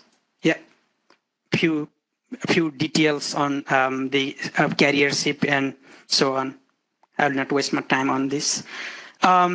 Yeah, probably I can skip this. We already talked about liquid ammonia, the another mode of the hydrogen storage or transportation, methanol, liquid yellow HC, and last but not least, maybe more research and development are ongoing for metal hydrides or solid form of the composite or like different metals where hydrogen molecules can be absorbed within their molecular structure, and then we can transport that thing from one location to other location, dejob there, then get back that again, that metal things. Still in R&D stage. Safety first. I think colleague from Oricon, Richard and Mike also highlighted. Probably dealing with hydrogen is really tricky. One of the main reasons behind is the phenomena of hydrogen embrittlement.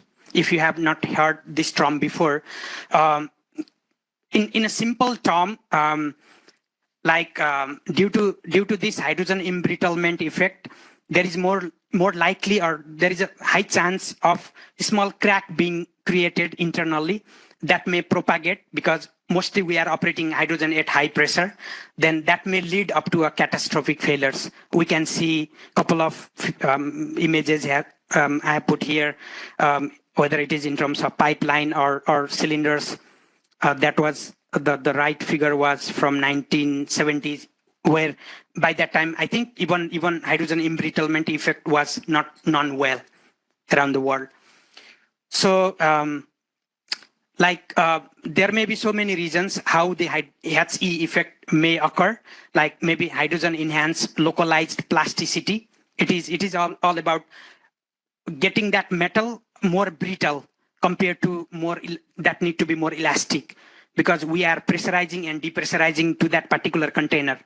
That's why that may be due to the localized plasticity, that may be due to enhanced decohesion, or there are so many phenomena that may cause hydrogen embrittlement. Why I'm highlighting this here is we need to consider, while selecting the material for our system design, for our hydrogen ecosystem design, not only like chemical or process engineer need to consider this, but even at high level, like policy level, or if you are investment decision maker, you need to put aside a big chunk of money towards this, like safety related matters. Probably this is the second last slide. Things to consider. That means what are the common challenges while dealing with the hydrogen? It's like minus 253 degrees Celsius is liquid hydrogen. It is already a big challenge, is highlighted by Mike and Richard. Potential for frostbite and cryogenic bonds. You can see that I think that is again from NASA. The white coated on the surface of that liquid hydrogen is frost. Because at minus 253, like anything can get easily into ice, like ambient air or moisture, whatever. Volume ratio 1:848. What does that mean? If you are dealing with liquid hydrogen, if that get escaped into a like open ground or floor, the volume will immediately expansion will be taken place, and that volume will be expanded by 848 times. If it is a confined space, can you imagine the pressure built up inside? Yeah, solid ice, air can condense. Yeah, there is a phenomenon called cryo pumping. Like if you maintain liquid hydrogen at open atmosphere, that is atmospheric pressure, that liquid hydrogen tend to draw the air from the atmosphere. That's why usually we keep the pressure between 8 to 12 bar to maintain inside a tanker or any device. Then experiment shows that liquid accumulation does not occur. Definitely yes, because at minus 253, that liquefaction takes place. Immediately, even if you increase temperature slightly, let's say 10-20 degrees Celsius, let's say minus 200, that will start evaporating. That will not remain liquid as it is if that escape out of the system. That's why the vent system or pressure relief valve sort of things need to be well considered during our design. Potential for oxygen enrichment, that call it detonation. Or if you see the dispersion behavior, the very left bottom images, probably that will not, the plume may not go like straight up. It will disperse horizontally. And it depends again on the velocity of wind, similar to what shown previously in case of ammonia. Not that toxic, because hydrogen is not very toxic, but it may create an environment where deficiency of oxygen may be there. You may feel challenges in breathing, or if it is a confined space, that entire space may go bursting, isn't it? If there is not proper venting or air circulation system is there. Yeah, that's all from me today. Thank you. Any question? Happy to take. I'm not fundamentally process engineer. I'm mechanical engineer. But I know a little bit. Why? Because I did my PhD in chemical engineering. It's a good blend. That means I may be jack of all, but not master of none. Right, thank you, Prakash, for a very interesting presentation. Any questions? We can start the panel session and then Sure, I think so. Yeah, we're sort of running just a few minutes behind time. So we've got sort of food and drinks arriving at the back, I think. So the smell that may waft through later on. Okay, Sam, you want to take them on? Yeah, thank you very much. Can I ask the distinguished speakers to join us in the panel so we can just ask some questions and interact a little bit?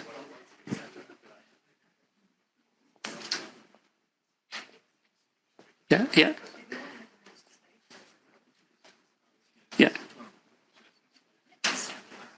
Do you guys need to name, or you're coming up?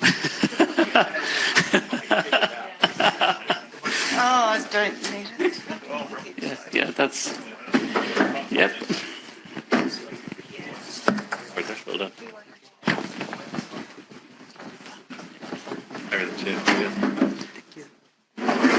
Craig is not here, but one of you guys, Richard, Mike, do you want to join the panel? You're not asking much. No, you want to avoid the question.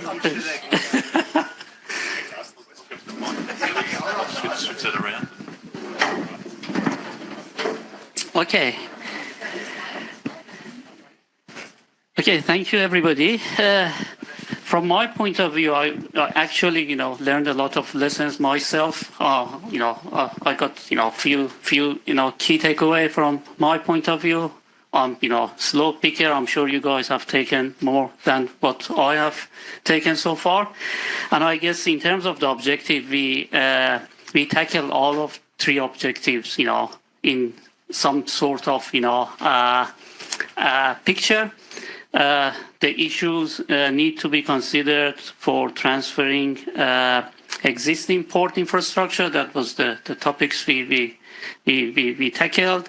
In terms of the market, because that was an important part, we started with the, global, not global market, the Australian market. What's the prospect going to be? Alana mentioned regarding the outlook. Even we don't know what's the detail going to be and what's, part of the Queensland going to be, the state that we are, particularly trying to evolve that situation. And then, Claire mentioned regarding the project and some of the figures, and also we get a little bit confused with the coloring of the different coloring of the hydrogen, and what we are going to do in terms of the port. We are not a chemical engineer. We are trying to accommodate ourselves and see what from port perspective we can do. Let's get back to the market. I want to combine what from the demand outlook going to be with the money that you mentioned that we need to invest. What was that? Was $7 to $9 trillion by 2060. Which is mostly what I'm seeing is 2050, 2060 was something, out of the normal, the timeline that we are hearing. But the point is that because that $7 to $9 trillion is for decarbonization that we need to, accommodate by 2060 is not only hydrogen. And I want to just, integrate how that 7 to 9 billion gonna, integrate with the hydrogen outlook that, from the government and also energy estates, figures mentioned. So do you want to start, Mike, first, and then, we can have Claire to follow up? Sure. Nothing's working. Oh, here's another. Oh, okay. Not that easy. Okay. 7 to 9 trillion. So as I don't want to particularly go back to that graph, but that graph and that sum of money from the Net Zero Australia work was to decarbonise Australian domestic as well as decarbonising our exports. So we export both coal and natural gas in extremely large quantities and extremely efficiently and very, very well, both on the east and west coast. Okay, that was to decarbonise both sides of the country. So the premise of that 7 to 9 trillion was to completely overhaul all energy export out of the country. Okay, coal and those numbers get extraordinarily large in terms of the volumes of hydrogen derivative to be exported. And that money, as per your understanding, is going to come from overseas, investors, not from the Australian taxpayers, I believe. It could. Well, I doubt if it's going to come from the Australian taxpayer. It's a lot of money, right? However, it depends where the business case lies up, right? So we have seen Fortescue in the public space come through and talk about exporting, I think it was 15 million tonnes by 2030, Richard, there or thereabouts. And that is an Australian company, right? And the work that Dr. Forrest is doing in this space is absolutely phenomenal.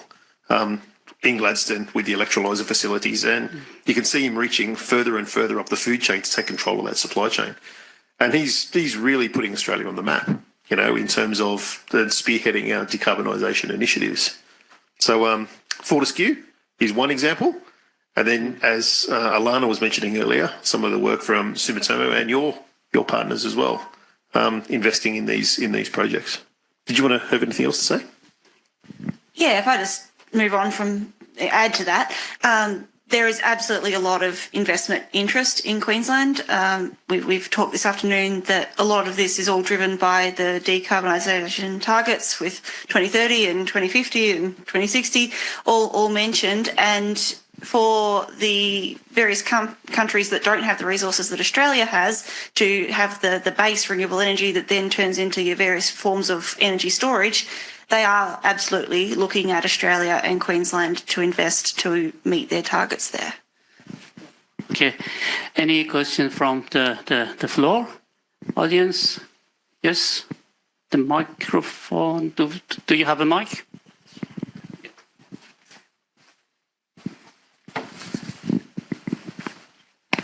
Okay, hi. Thanks for the excellent presentation today. I think we learned quite a few things about hydrogen facilities. So I'm a process engineer. I think I have two questions for you. One is simple, but may open a can of worms. I understand that we're using kilograms, and sometimes I also see kilowatts per hour as the basis of hydrogen. Do you have an opinion about how we should present the way that we categorize our hydrogen? Because I know there's a debate of like it as energy carrier, or maybe in the context of the consumers who want it to be, based on how much electricity we can actually be using at the end of the day, or power. And that's one. And the second one is, what are your thoughts also as with regards to hydrogen, but specifically as fuels or propulsion methods for ships in a maritime type of environment? Like I know there's some ships that is at the moment available and have been developed, but they involve some changes to engines as well. Is it just a very tiny portion of our decarbonization movement? I hope that clarifies it.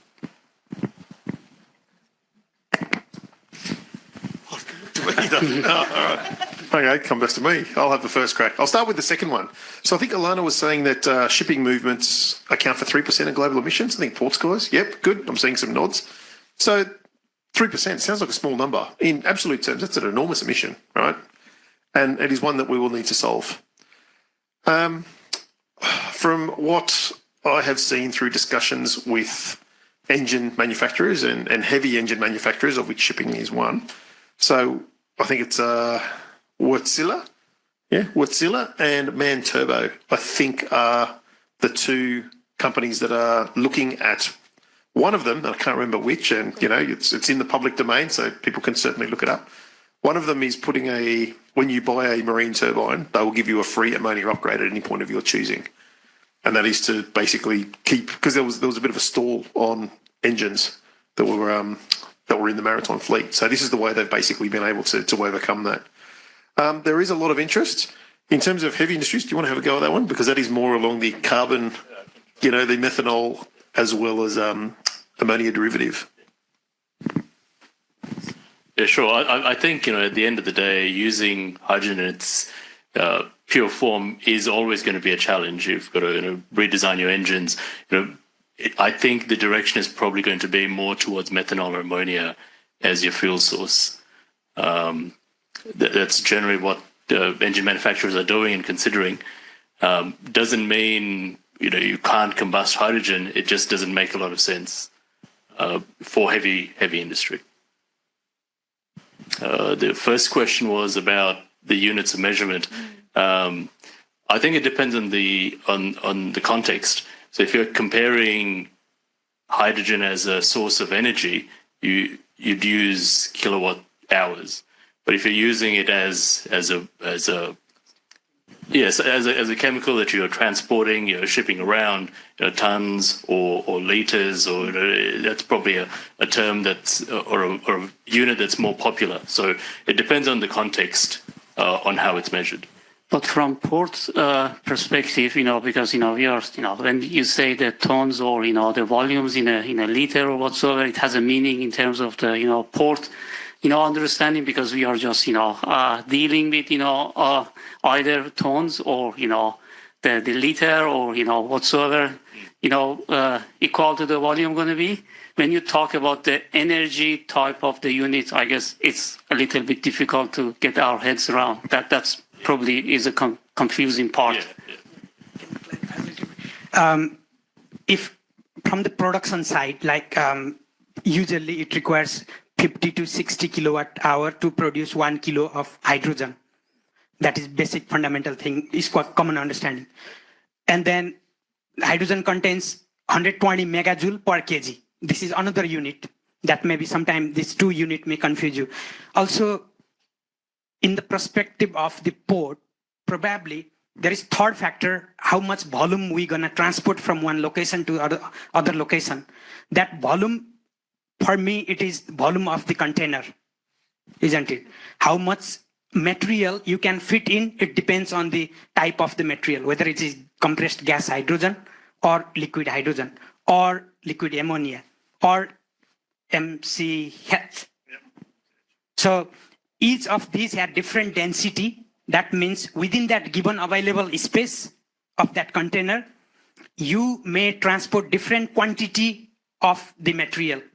What does that mean is because they are different in nature, they may carry different unit of energy.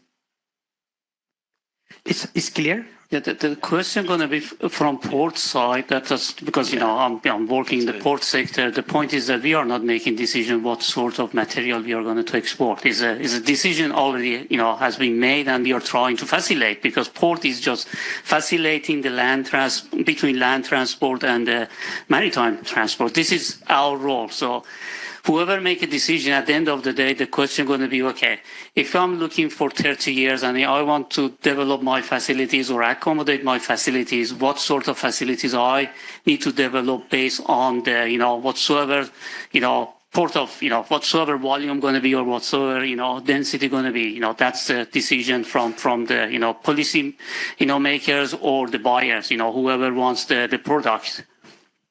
I think just to add the project perspective there, the unit and the metrics depend on who we're talking to. If we're talking to the ports, we're probably talking in tonnes exported over a given period.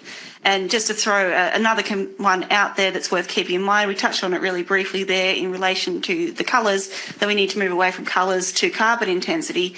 Understanding the carbon intensity associated with the shipping of these products from the production point to the end point is actually a really important part of the calculation of using these fuels as a decarbonised source. So put tonnes CO2 per tonne product in your list of units that you're starting to understand.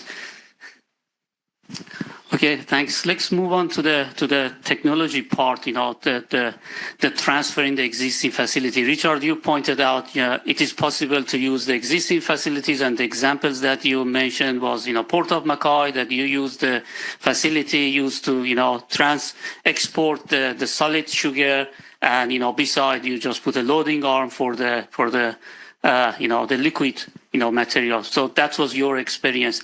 And then you also mentioned regarding the risk assessment and other type of the, issues. And then I realized that, okay, this is a pressurized, loading arm or the pipe or whatsoever we have. So when we are using the shared facilities, what's the combined risk assessment going to be when you are going to use that facility? Do you have any idea to just give us a little bit more understanding? I do have some ideas, yeah. It's not pressurized generally. It's like atmospheric pressure, but cold. So it's not a explode out under pressure thing. And for ammonia, sorry. But yeah, MCH and liquid hydrogen are also talked about as liquids at this stage, right? Anyway, on the ammonia space, hydrogen will be pressurized. Ammonia space, yeah, we've looked at some initial QRAs around loading arms and the kind of spatial impacts that you might have.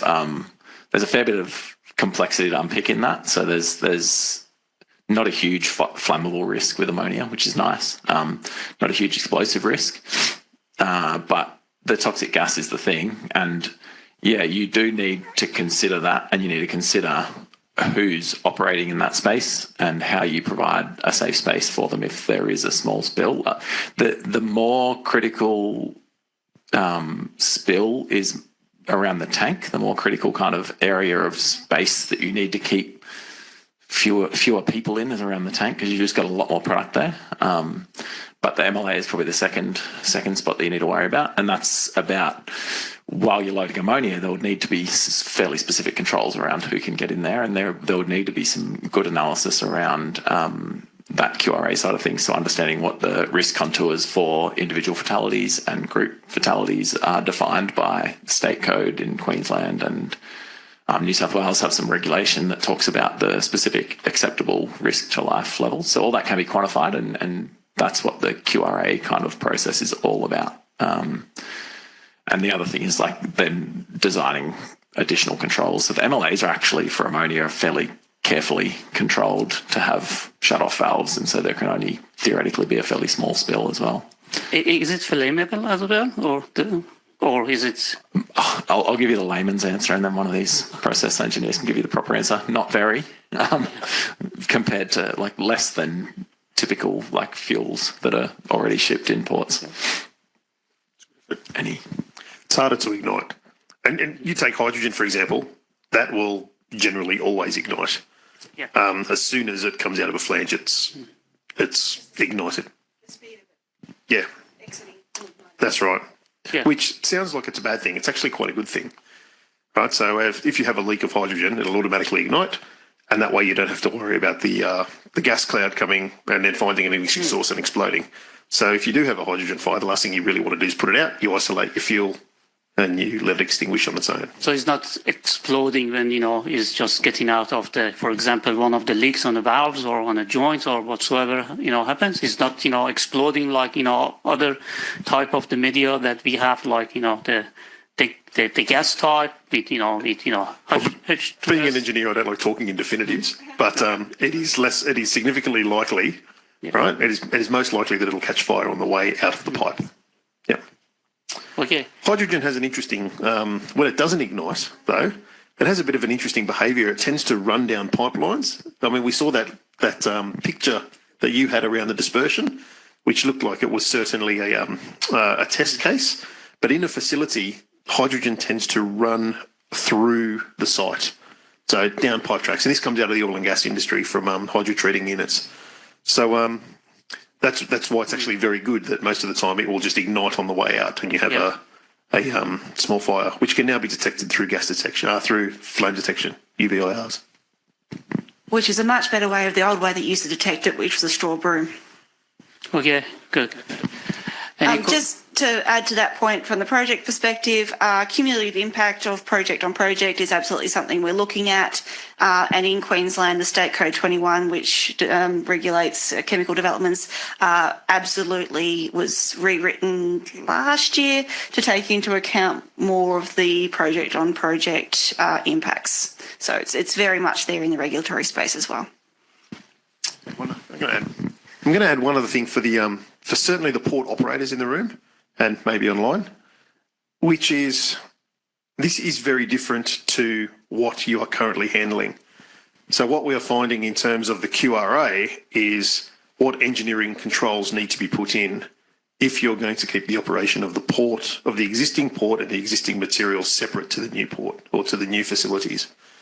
Okay, so there's a real operational and end user question on how the port interacts with these fluids and with these solids.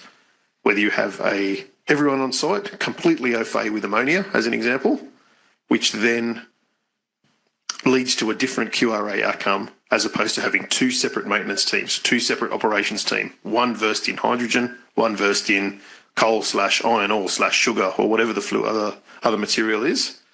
And then you may have a combined team where you have the conveyors and the jetties, the conveyors and the pipes along the jetty and out to the berth. So that's a real end-use input that comes right back to the front in conceptual engineering. Yeah, great. Any? One last. Yeah, go ahead. The other one to consider is also the buffer distances. So generally you'd have an existing buffer distance for a port, but as soon as you introduce one of these fuel sources or ignition sources, that's going to change. So you've got to consider the storage at the site, what fuel you're storing, and then that'll sort of dictate how far you have to go out in terms of buffer distance. Yeah. Any questions from the audience?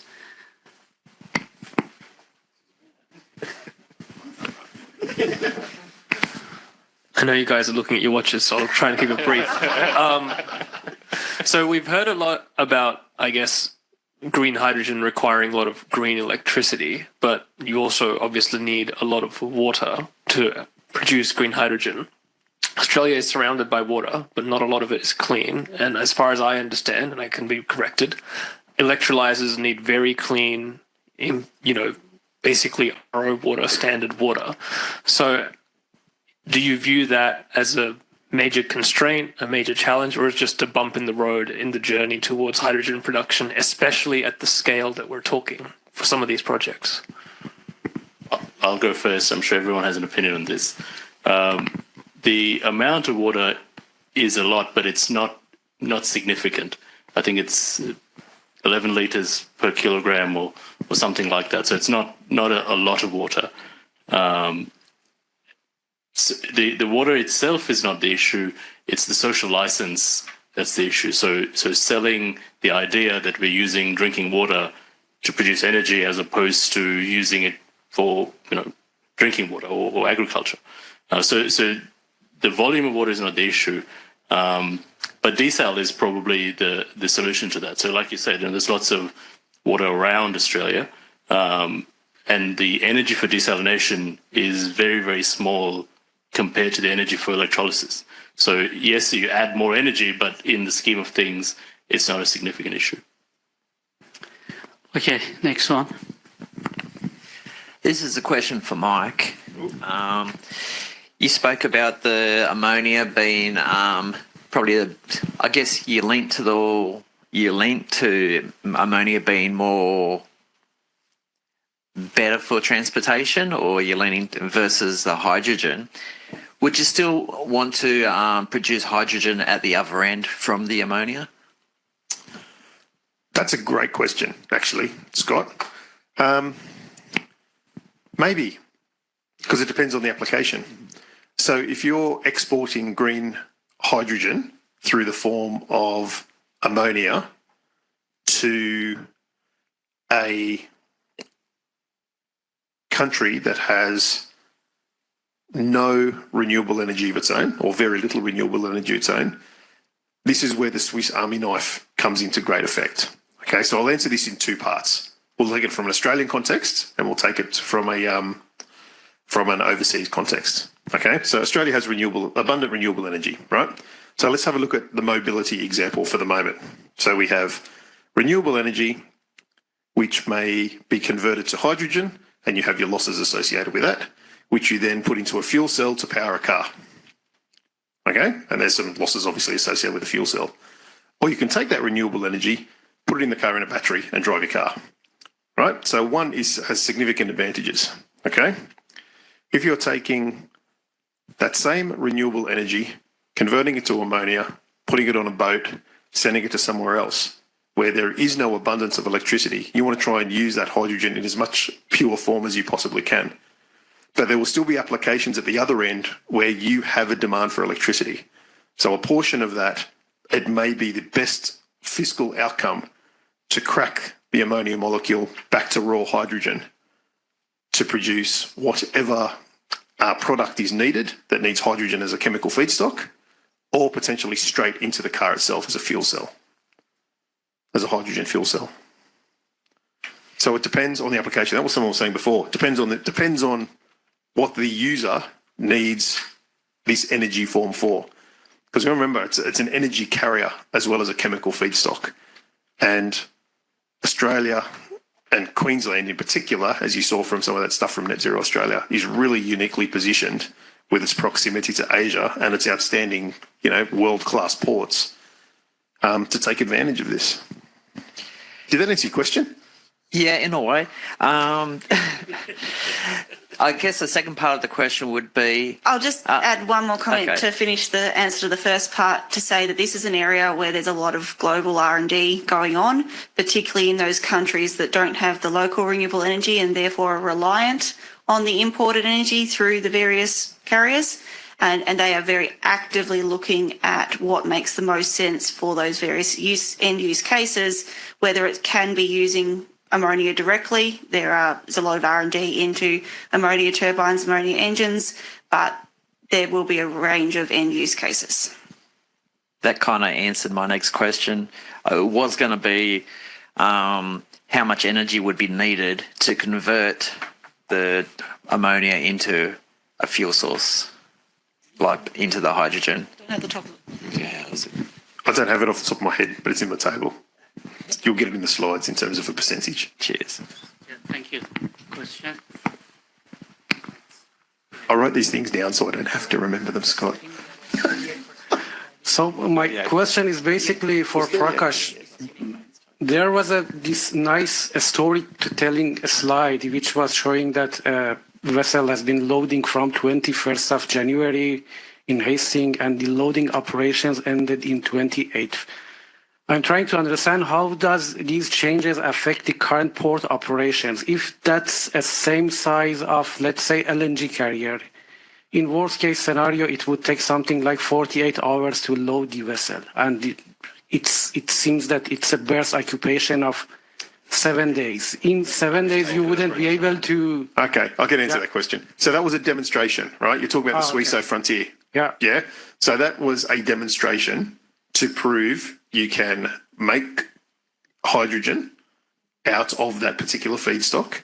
You can get it to a port and liquefy it, and then put it on a boat and send it over. That was a demonstration to prove the supply chain. Okay, so that did not have any existing commercial aspect in terms of the loading infrastructure, the port infrastructure. It was basically to prove that it can be done. So it's not a proxy to then say, well, at a commercial phase, taking those metrics, this is what it would look like. That was not the intent of that demonstration.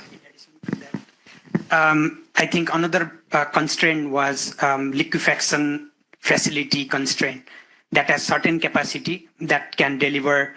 I don't remember the exact figure. I think you can get in my slide, but yeah, that has not enormous capacity to load the ship in a single day. That was another. Neither we had like enough storage capacity so that we could have produced advance like in a month before that carrier arrives at the port of Hastings. Yeah, thanks. Thank you. I know we are running out of the time, but if you guys are happy, we can, continue with 5 more minutes and, fire another question. Is that okay with you guys or not? Okay, let's. The other question is regarding. I saw one of the slides from Prakash. You showed that Port of Hastings with the Suez Frontier, and you showed there are loading with the trucks. So my question is, how many trucks do we need to load that, particular vessel? Is it economically feasible or was some sort of demonstration to say, okay, we can do it? Yeah, this is demonstration. But are you talking about the gaseous trucks or liquid truck? Oh, there were two kind of containers. First, from the source, the gas hydrogen needed to be transported from production site all the way. I think it was 150 kilometer. Yeah, down to the liquefaction facility. And now that injected into the liquefaction facility, the output from that is liquid hydrogen. Again, that was stored temporarily and then converted into the double-jacketed, those containerized trucks. Then that went up to the jetty, maybe loading zone, berth or jetty. I'm not port guy. And then loaded into the carrier. So that was demonstration. So that was demonstration. Yeah. In a long run, I believe this is not the right thing to do. Is economically not feasible to do. Pipelines and then MLAs. That's the at-scale solution that everyone seems to be looking at. So, okay, the next question, Richard, you mentioned regarding the FPSO floating production storage offloading or, single point mooring SPM, single buoy mooring or whatsoever.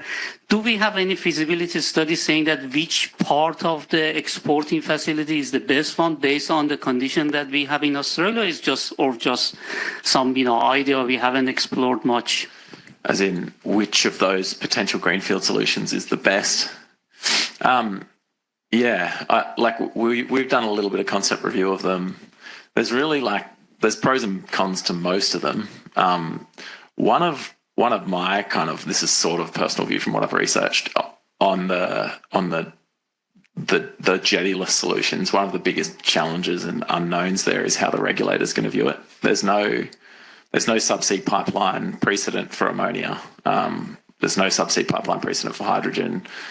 A lot of those, like the FPSO, certainly hasn't been done. The floating jettyless stuff has been done in LNG. Is at kind of almost prototype scale for ammonia, but not quite. Single point moorings pretty similar. There's no ammonia single point moorings around, but there's I think that's true. There might be one, but the SPM and the multi-buoy mooring floating platform solutions are both kind of at the same technology readiness scale. They're at that kind of just about to be prototyped. So there's a timing and there's a regulator risk with those ones, and that kind of leads you back to kind of going a bit more traditional and sharing some infrastructure or building a fixed structure. But if the regulated challenges can be overcome, there's big benefits to quick rollout, low capex of either a single point mooring or a multi-buoy mooring floating platform.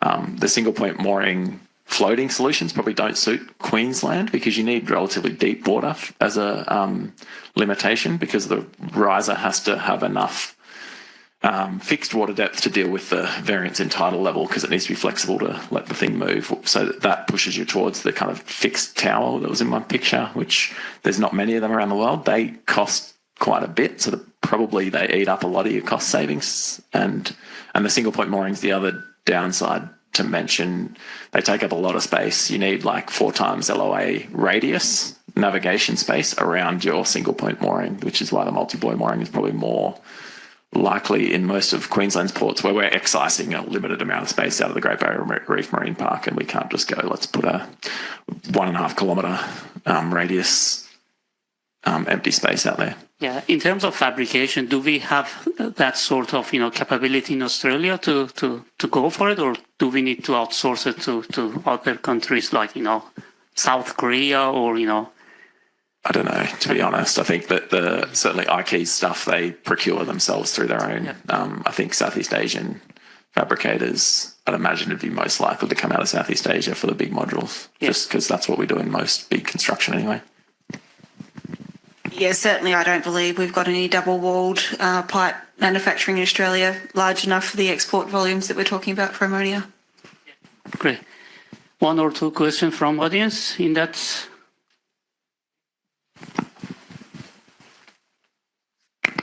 Yep. I was just thinking about being ammonia the main carrier of hydrogen.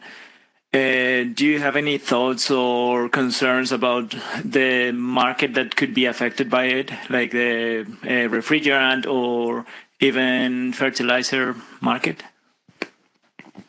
And if it could become like a constraint or something like that? Hey. Yeah, probably it depends on the sector where ammonia is using. Like, it would be a good blessing for existing conventional fertilizer industry, because where people are producing, let's say, grey or I don't think blue ammonia much, where you can substitute that with reasonably priced green ammonia, then that would be good blessing. But whereas the end use is like converting back again into hydrogen and then driving the hydrogen economy. For example, that has been envisioned in Japan, hydrogen economy, that is quite popular term these days. Then probably it depends on the existing energy infrastructure and willingness to pay from the consumer side. That definitely that will add some cost on the consumer's bill, but it depends on the government policy to regulate, to control that thing. It's a good question, and not one that I've really considered, to tell you the truth. I think the original question was, am I worried about it? So the answer is yes. And the answer is yes because, we use ammonia as fertilizer to feed the planet. So anything that interrupts that value chain will have significant global ramifications. So yeah, that's certainly something we need to be cognizant of if we land significant amounts of ammonia into the international market. But again, like most things, it'll either go up, down, or stay the same, right? Now, when you consider it's going to be a small percentage, if we decarbonise using ammonia, it'll be a small percentage, which may drive the price down. But it may drive the price up as we start to head towards governmental mandates of green products, where ammonia is used as the carrier on the way through. It may go through a peak and then down. But I haven't done the analysis and I haven't really read any papers to that end. But that's certainly something that I will be having a look at. It's a very good question. Thank you. And then I think the other point is that our onshore fertiliser production in Australia is rapidly decreasing, and so it's actually a really good opportunity for Australia to become more independent in fertilisers if we start doing onshore ammonia production through green hydrogen routes. Okay, thank you. Before closing the session, I would like to highlight it was great, presentation, and I'm seeing, there are a couple of, we can have a couple of, extended abstracts, submitted to APAC 2024. I want to highlight APAC 24. This is PIANC APAC 2024 happening from 27th to 30th of August. In Sydney, even the extended abstract, call for extended abstract is, expired by now. But I can ask the guys to keep the portal open, and I can see there is 5 or 6, valuable paper, by using the PowerPoint. You guys, if you are happy, just, provide that one, email to me, or, I'm happy to get it through the pipeline. So this is, we are expecting 300 delegates from the, Pacific, Asian and Australian community to come along, and, it's dedicated to the port sector. So it's a good opportunity to exchange the idea. And I'm seeing, hydrogen is pretty, significant, and port sectors can, play important role. So why not to share the knowledge and, continue the discussion. So I know there's a lot of questions. You guys can continue, asking questions when you're enjoying with the food and drinks. Once again, thanks, our distinguished, speakers and our panelists, Mike, Richard, Prakash, Claire, and Jeff. Thank you very much.